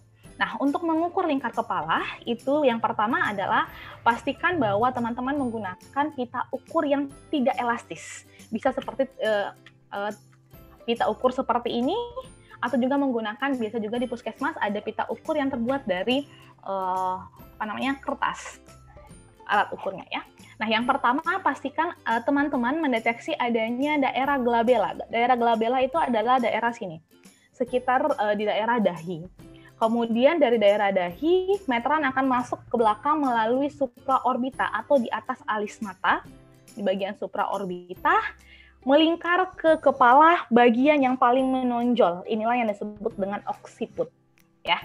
Tapi hati-hati ya, kalau orang dewasa terlihatnya menonjol banget ya, padahal bukan, itu ikat kepala atau konde. Jadi kalau untuk anak-anak pastikan bahwa daerahnya adalah bukan karena ikatan rambut, tetapi karena memang di ukuran kepalanya. Nah, kemudian hasilkan, tulis ukurannya, kemudian bandingkan dengan kurva lingkar kepala. Lanjut. Nah, ini dia langkah terakhirnya. Nah, langkah terakhir kembali lagi. Tadi katanya anak Down syndrome mengalami gangguan pertumbuhan. Kemudian anak Down syndrome ada kecenderungan mengalami atrofi otot. Kemudian ada juga kecenderungan lapisan lemaknya lebih besar daripada orang sehat. Nah, sehingga beberapa penelitian terakhir menunjukkan bahwa memang bisa menggunakan kurva untuk anak pada umumnya, tetapi kembali lagi lebih sensitif ketika kita menggunakan kurva pertumbuhan yang dikhususkan untuk anak Down syndrome. Salah satunya adalah yang dikeluarkan oleh CDC Amerika Serikat yang merupakan hasil penelitian dari Zemel. Next. Nah, ini adalah contohnya. Mungkin teman-teman yang berkuliah di gizi atau yang juga berkecimpung di bidang gizi mungkin pernah mengenal istilah Z-score atau persentil. Nah, untuk anak Down syndrome kita menggunakan kurva dengan standar komparatifnya adalah persentil. Kita bisa lihat di sini, ini contoh yang saya tampilkan. Nanti kurva secara lengkap akan saya bagikan bersamaan dengan buklet buku pemantauan status gizi yang akan di-share oleh admin Sahabat Gizi. Mudah-mudahan bisa berguna bagi teman-teman ahli gizi yang mungkin nantinya akan berkecimpung atau mengasuh anak-anak dengan kebutuhan khusus. Nah, coba kita lihat di sini, ini ada salah satu grafiknya, yaitu berat badan berdasarkan panjang badan. Nah, untuk penentuan tadi ada obesitas, kemudian resiko terjadinya obesitas pada anak pada anak dengan Down syndrome. Nah, makanya yang paling cocok digunakan untuk mendeteksi adanya obesitas apa tidak pada anak Down syndrome adalah grafik pertumbuhan berat badan berdasarkan panjang badan. Kenapa demikian? Nah, karena pada anak Down syndrome pertumbuhan tinggi badan itu tidak linear dengan berat badan. Pertumbuhan berat badan pada anak Down syndrome itu lebih cepat dibandingkan panjang badannya, berbeda dengan anak normal. Sehingga mengapa ini disarankan untuk digunakan untuk mendeteksi awal kejadian obesitas. Lanjut. Nah, ini juga contoh growth chart untuk perempuan untuk anak usia 0 sampai 36 bulan. Next. Kemudian bagaimana caranya ya kita membaca kurvanya? Yang pertama, setelah sudah mendapatkan data usianya, data jenis kelaminnya, data berat badannya, dan panjang badannya, oke, yang sekarang kita gunakan adalah, contohnya adalah dia perempuan. Kita gunakan grafik yang berwarna pink. Kemudian usianya 1 tahun 2 bulan. Kalau 1 tahun 2 bulan artinya masih di bawah 2 tahun ya. Berarti usianya kita pakai usia bulan. Nah, kalau 1 tahun 2 bulan sama dengan 14 bulan. Itu usia si anak. Kemudian kita lihat berat badan 8 kg dan panjang badan 66 cm. Karena ini grafiknya berat badan berdasarkan panjang badan, maka yang pertama kita cek adalah next. Oke.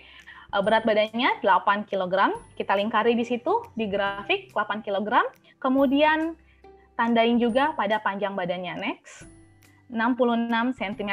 Kemudian tarik garis lurus dari angka 8 ke tengah grafik, next. Nah, setelah itu pada angka 66, tarik ke atas ke grafik. Kemudian tandain grafiknya.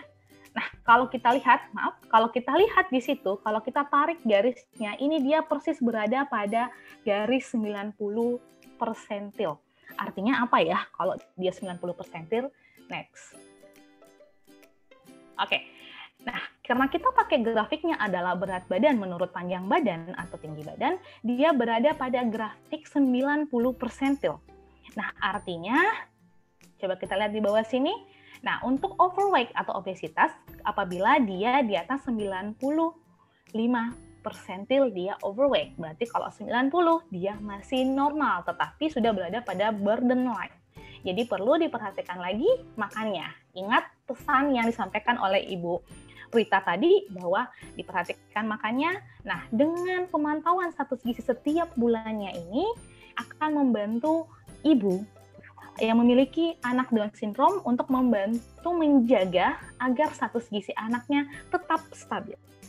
Tujuannya apa? Tujuannya satu, agar anak dengan kebutuhan khusus ini bisa berkembang dengan baik, dan juga meskipun memang tidak dapat disembuhkan, tetapi dengan terapi yang baik, dengan status gizi yang baik, dan pemberian motivasi yang baik, anak dengan Down syndrome itu bisa sukses dan juga mandiri. Mungkin teman-teman pernah sering nonton acara-acara talk show dan sebagainya, mungkin pernah dengar Aswin Nugroho. Aswin Nugroho merupakan salah satu penderita Down syndrome di Indonesia yang bisa yang bisa dikatakan orang yang berhasil. Aswin Nugroho merupakan anak Down syndrome yang memiliki bisnis kuliner kue kering secara mandiri dan bisa menjadi miliarder. Jadi anak dengan Down syndrome itu tidak serta-merta menutup kesempatan mereka untuk bisa berkembang dan mandiri di kemudian hari. Contohnya ada Aswin, kemudian juga ada Putri. Nah, Putri ini adalah anak Down syndrome dari Jogja yang merupakan pelukis terkenal. Karyanya sudah tersebar di mana-mana. Jadi kembali lagi bahwa anak Down syndrome, meskipun anak berkebutuhan khusus, memiliki kesempatan yang sama dengan anak normalnya. Yang penting, pemantauan status gizi, terapi yang baik, dan motivasi yang baik dari orang tua. Terima kasih dari saya, itu saja. Terima kasih, semoga selalu sehat dan selalu bahagia. Assalamualaikum warahmatullahi wabarakatuh. Waalaikumsalam warahmatullahi wabarakatuh. Terima kasih untuk Bu Martin. Materi yang sangat bisa kita aplikasikan ya, karena sudah disampaikan oleh Bu Martin dengan sangat jelas dan juga sangat detail tadi. Nah, untuk teman-teman, kita sekarang akan masuk ke sesi tanya jawab. Tapi sebelumnya mau mengingatkan untuk teman-teman kameranya bisa dinyalakan ya selama acara ini. Dan teman-teman yang mungkin tadi baru join bisa isi link absennya ada di room chat dan bisa menggunakan nama yang lengkap karena itu akan digunakan untuk penulisan nama di sertifikat. Nah, sesi pertanyaan akan kita buka untuk 2 sesi. Jadi sesi pertamanya itu akan dibuka untuk 3 penanya dahulu, kemudian akan dijawab oleh pemateri. Setelah itu baru dibuka untuk sesi kedua, 3 orang penanya lagi. Nah, untuk teman-teman yang mau bertanya bisa dinyalakan dulu mikrofonnya, bisa disebutkan namanya, terus instansinya, nama instansinya, kemudian disebutkan pertanyaannya apa, dan diingatkan juga akan ada door prize untuk 2 penanya terbaik. Door prize-nya berupa saldo OVO atau GoPay, tadi senilai 50.000 masing-masing untuk teman-teman yang pertanyaannya terbaik. Yuk, boleh dimulai bertanya. Siapa yang mau bertanya untuk sesi pertama ini? 3 orang dulu. Bisa langsung dinyalakan aja mikrofonnya. Atau untuk teman-teman mungkin yang malu untuk bertanya langsung, bisa bertanya di kolom chat, diketik aja pertanyaannya, nanti bisa saya bantu tanyakan ke pemateri-pemateri kita. Yuk, kita mulai nanya. Kita mulai aja sesi tanya jawabnya. Kak, saya izin bertanya. Iya, boleh. Perkenalkan, nama saya Fauzia Safitri dari Universitas Pendidikan Indonesia. Ingin bertanya mengenai, kan tadi dijelaskan bahwa kebutuhan bayi 6 bulan itu 650, sedangkan ASI hanya menyediakan 400 kalori. Nah, kan ada gap yang terjadi. Itu gimana buat seorang ibu tahu untuk memenuhi MP ASI-nya sesuai dengan gap yang kurang? Dan apakah kalori untuk bayi itu dipenuhi dari ASI dulu, apa MP ASI dulu? Kak, terima kasih. Oke, terima kasih. Pertanyaannya untuk pemateri yang mana tadi, Bu Harna atau tiga-tiganya? Yang pertama, Kak. Untuk Bu Harna berarti ya? Oke. Terima kasih, Kak. Selanjutnya ada pertanyaan lagi. Dikumpulin dulu pertanyaannya, nanti baru dijawab ya. Teman-teman yang mungkin mau bertanya bisa dinyalakan dulu mikrofonnya, kemudian bertanya, atau bisa melalui room chat. Oke, ini ada yang bertanya melalui room chat. Nama saya Nur Aziza dari Universitas Esa Unggul. Saya ingin bertanya, sekarang kan banyak anak MPASI kurang dari 6 bulan karena alasan tertentu, misalkan sudah tidak mau menyusu, dan masalah lain, tetapi tidak berefek apa-apa, malah anaknya sehat. Itu gimana ya? Pertanyaan untuk Ibu Harna. Oke. Untuk Bu Harna mungkin bisa dijawab dulu, Bu, 2 pertanyaan tadi untuk Ibu. Iya, boleh Mbak Linda. Oke, yang pertama tadi dari saudari Fauzia ya, Lin? Iya, dari Fauzia Safitri. Nah, untuk yang kebutuhan MPASI pada proses pemberian MPASI lebih dari 6 bulan, memang saya sudah jelaskan bahwa tadi memang terjadi gap ya, bukan hanya energi ya, tetapi juga vitamin C, kemudian terutama juga zat besi ya, karena memang pemenuhan dari ASI saja itu hanya bisa memenuhi total kebutuhan harian sampai usia 6 bulan ya. Jadi misalnya dari energi dari ASI itu hanya sekitar 400 kilokalori dan perlu ditambahkan dari MPASI yaitu sekitar 250 kalori ya. Nah, cara pemberiannya tadi sudah saya jelaskan juga porsinya berapa ya. Nah, untuk usia 6 bulan sampai 8 bulan itu sekitar hanya 2 sendok makan setiap pemberian saja. Jadi memang porsinya lebih kecil dibandingkan dengan anak usia 1 tahun ke atas. Ya, karena memang pada masa 6 sampai 8 bulan itu kebutuhan kalori dari MPASI baru sekitar 200 sampai 250 kilokalori. Ya, jadi bisa misalnya diberikan sumber karbohidrat, sumber protein, baik itu hewani dan nabati, kemudian pemberian sayuran, ya, itu harus melingkupi 4 hal itu, atau biasa disebut juga dengan MPASI 4 bintang, ya. Jadi sudah harus diberikan 4 bintang agar semua zat gizi yang dibutuhkan oleh si kecil itu bisa terpenuhi. Untuk usia 6 sampai 8 bulan itu hanya memerlukan sekitar 2 sendok makan saja, dengan frekuensi pemberian 2 sampai 3 kali sehari untuk makanan utama, kemudian selingan yaitu 1 sampai 2 kali sehari saja. Oke, mungkin menjawab Fauzia, Saudari Fauzia, mungkin ada untuk Kak Fauzia, ada pertanyaan lagi atau ada sanggahan? Iya Ibu, cukup. Terima kasih. Iya, terima kasih ya Mbak Fauzia. Terima kasih.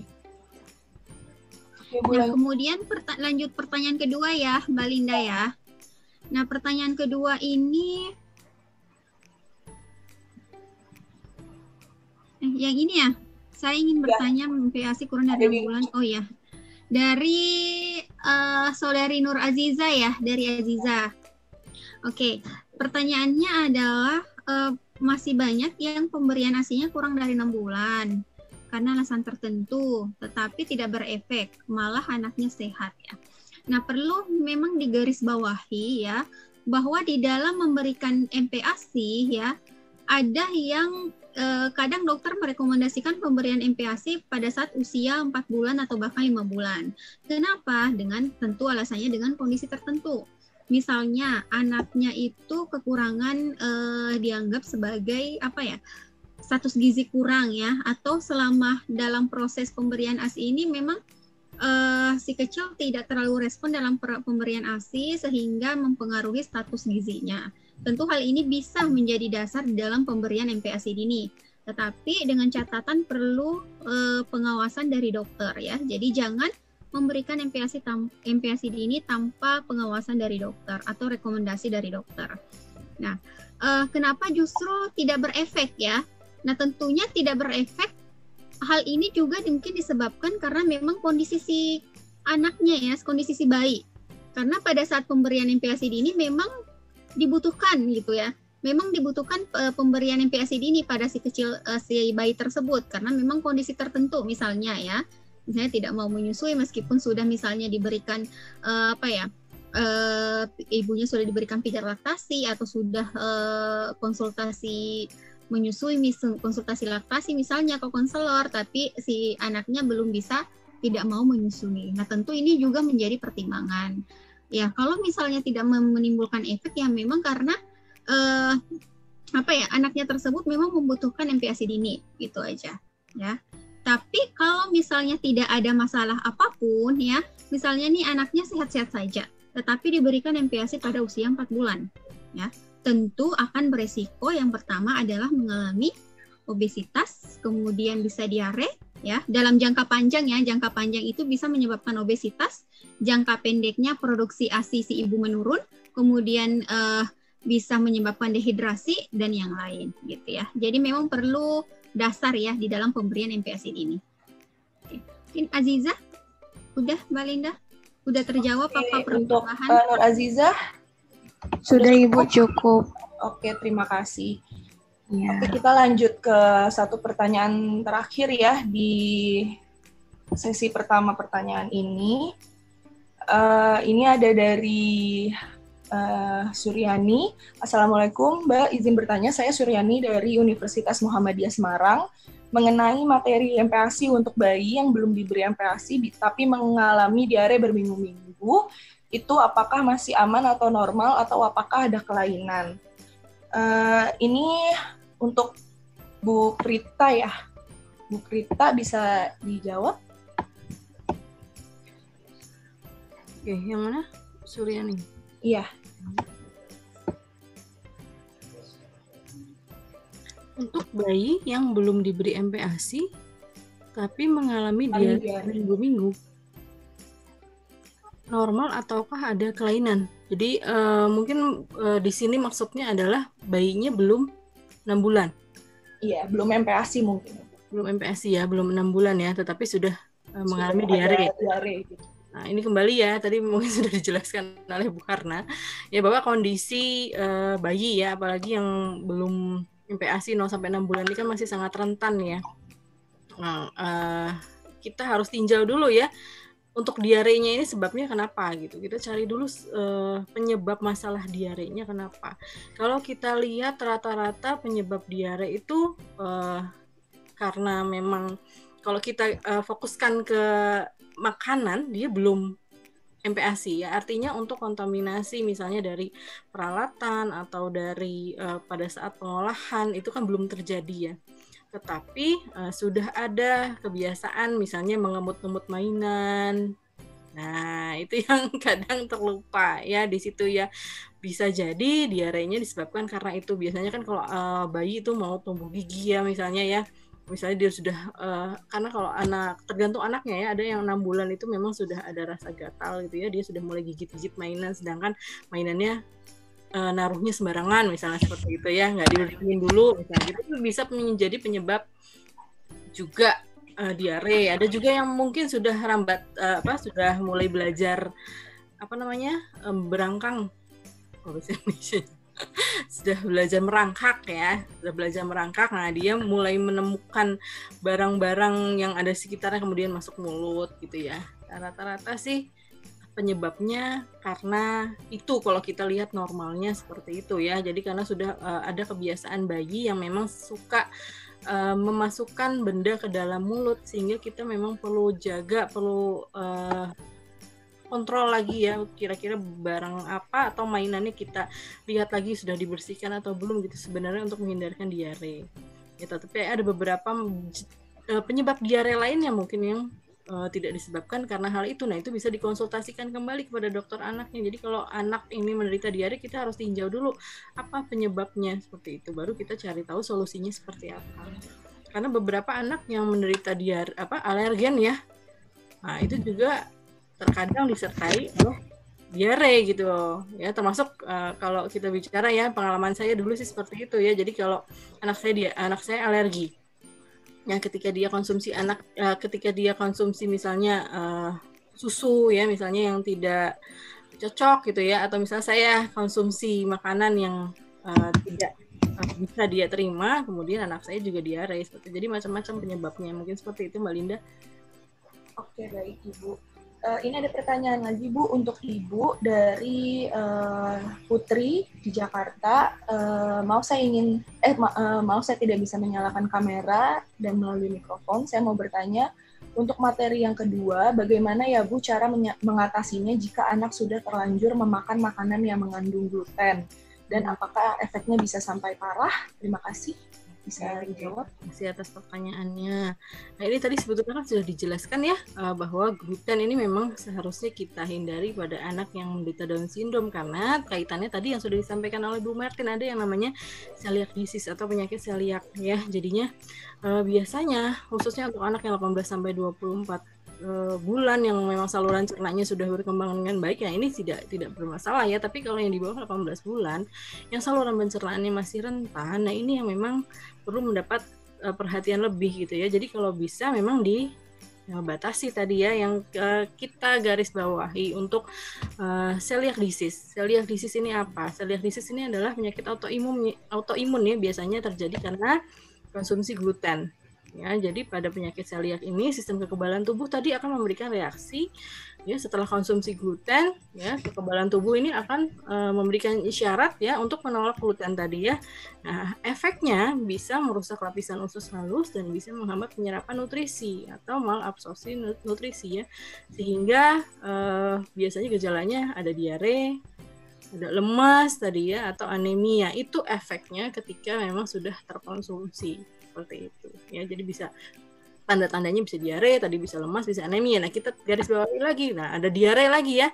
Jadi bahwa memang penyebab diare pada anak ini beda-beda ya, tergantung gitu ya. Kita bisa judge ini diare kenapa. Ini kita harus tinjau lagi kenapa. Nah, ini efeknya tadi kalau sudah terkonsumsi seperti apa? Efeknya tadi itu. Diare, lemas ya, atau bahkan anemia. Seperti itu, Mbak Linda. Oke. Bu Prita, ini sekalian aja ada satu lagi untuk Ibu juga. Assalamualaikum, nama saya sebentar. Nama saya Retno dari Universitas Esa Unggul. Izin bertanya untuk Bu Prita, untuk step tekstur makanan pada anak Down syndrome, apa sama Bu pemberiannya dengan anak normal pada tahapan pemberian MPASI?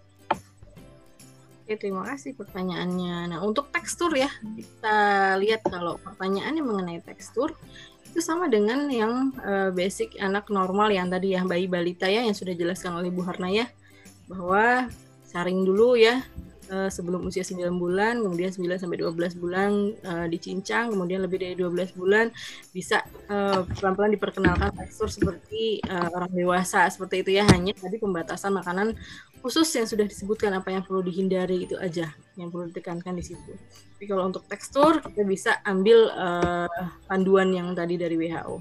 Seperti itu, Malina. Oke, kita lanjut ke pertanyaan selanjutnya di sesi kedua.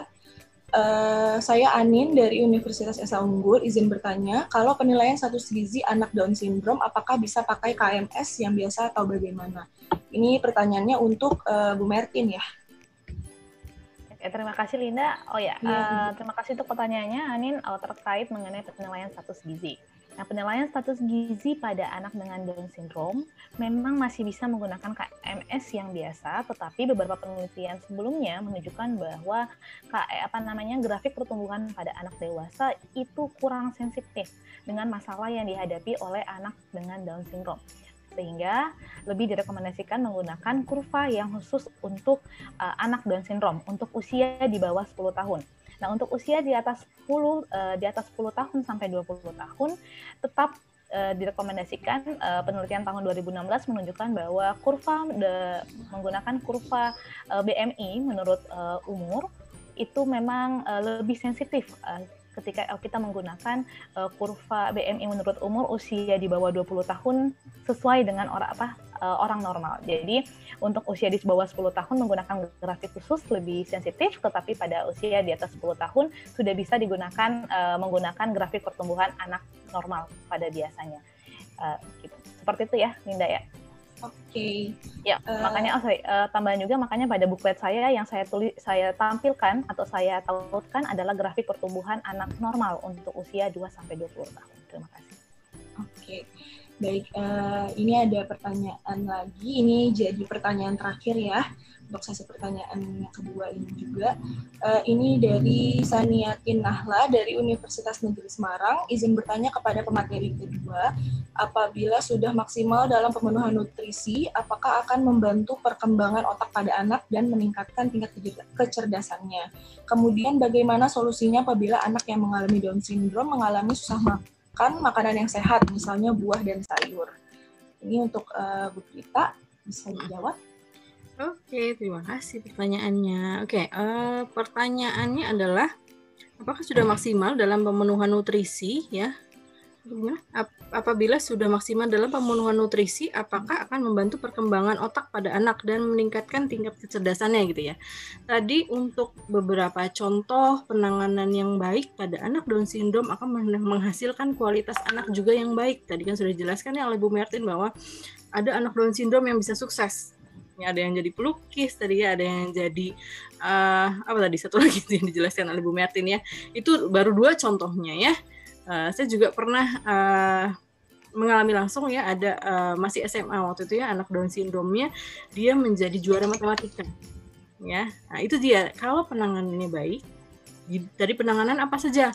Pendidikan, gizi, ya tadi dari sederet tes dulu ya, ketika anak ini sudah terdiagnosis Down syndrome, kita adakan tes, kita tangani dengan baik dari segi pendidikannya, dari segi kesehatannya, ditunjang lagi oleh gizi yang baik otomatis nah ini juga akan menghasilkan kualitas anak juga yang baik seperti itu, dan tidak bisa dipungkiri juga bisa juga jadi anak yang sukses seperti itu.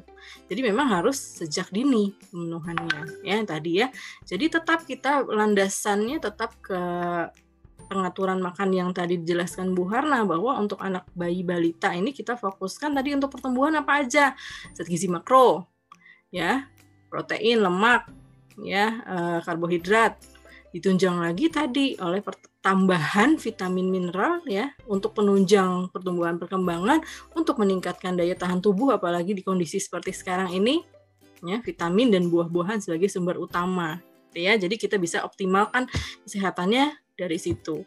Kemudian bagaimana kalau misalkan anak Down syndrome ini mengalami susah makan seperti itu ya, secara psikologis ya kita balik lagi ya, kalau untuk anak-anak biasanya pengenalan lebih dini ya, Bu Harna tadi sudah bilang untuk MPASI pertama sebetulnya kita bisa perkenalkan 4 bintang langsung. Kalau dulu kan kita lihatnya makanan tunggal dulu gitu ya, banyak yang mengadopsi seperti itu, tapi yang sekarang direkomendasikan itu sudah 4 bintang ya, ada karbohidratnya, ada sayurannya, ada protein nabati ya, protein hewani di situ.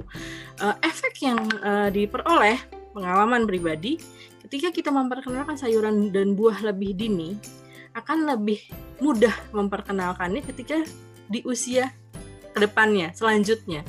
Ya, jadi kalau kita lihat-lihat di pengalaman ibu-ibu yang lain ya, kalau saya sering diskusi gitu juga seperti itu. Jadi kalau misalkan pada saat dia mulai MPASI sudah diperkenalkan buah dan sayur, maka pengenalan di usia selanjutnya akan lebih mudah dibandingkan yang pengenalannya agak lebih lambat.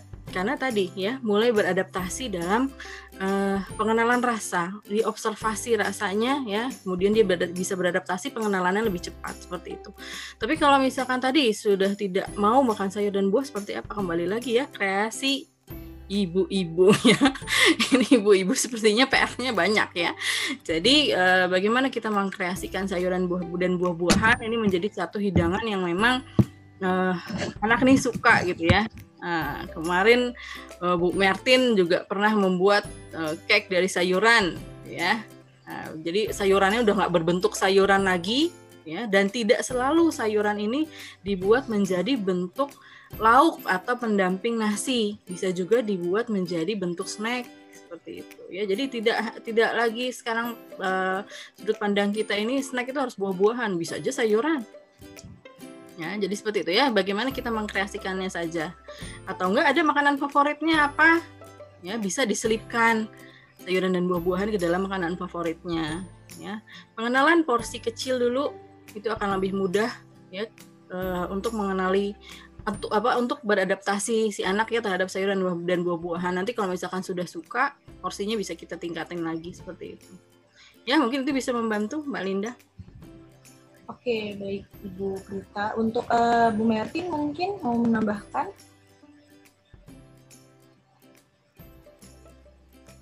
Nggak ada, itu aja. Oke. Oke, kita sudahi sesi pertanyaannya. Sekarang kita masuk ke pengumuman 2 orang penanya terbaik dan juga untuk 1 orang yang tadi sudah mengupload kegiatan webinar Sahabat Gizi kali ini dan juga sudah meng-tag Instagram Sahabat Gizi. Untuk story Instagram terbaik itu selamat kepada @hafika_pradina. Selamat mendapatkan saldo OVO atau GoPay senilai 50.000. Dan untuk 2 orang penanya terbaik itu untuk penanya atas nama Fauziah Safitri, dan yang satunya lagi untuk penanya dengan nama Suryani. Selamat mendapatkan saldo OVO atau GoPay senilai masing-masing 50.000. Untuk yang tadi sudah memenangkan door prize-nya bisa nanti konfirmasi melalui DM Instagram di Sahabat Gizi atau juga bisa melalui WhatsApp ke admin Sahabat Gizi atas nama Triana untuk konfirmasi hadiah door prize-nya tadi ya. Oke, sebelum kita menutup webinar kita kali ini, materi webinar akan di-share nanti melalui WhatsApp webinar yang sudah dibuat. Dan untuk sertifikatnya akan di-share H+3 ke email masing-masing peserta webinar kali ini. Oke, sebelum kita menutup webinarnya, kita foto dulu ya. Untuk peserta bisa menyalakan videonya untuk difoto. Nanti aba-abanya ada di saya. Fotonya 2 kali ya. Oke. 1, 2, 3. Oke, sekali lagi. 1, 2, 3.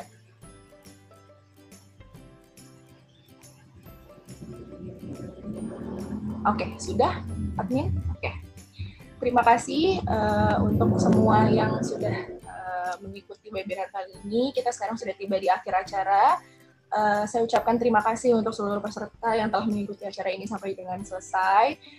Saya ingatkan lagi untuk e-sertifikat dan juga e-bookletnya nanti akan diberikan setelah webinar ini. Untuk sertifikatnya diberikan H+3 melalui email masing-masing peserta.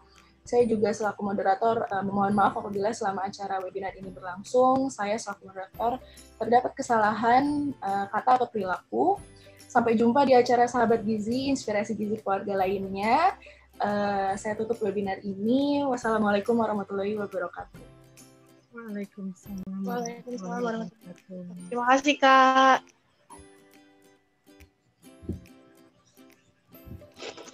Terima kasih Bu Harna, terima kasih Bu Mertin, terima kasih Bu Prita. Terima kasih juga semua, sahabat Gizi. Sehat selalu ya. Sama-sama. Assalamualaikum warahmatullahi wabarakatuh.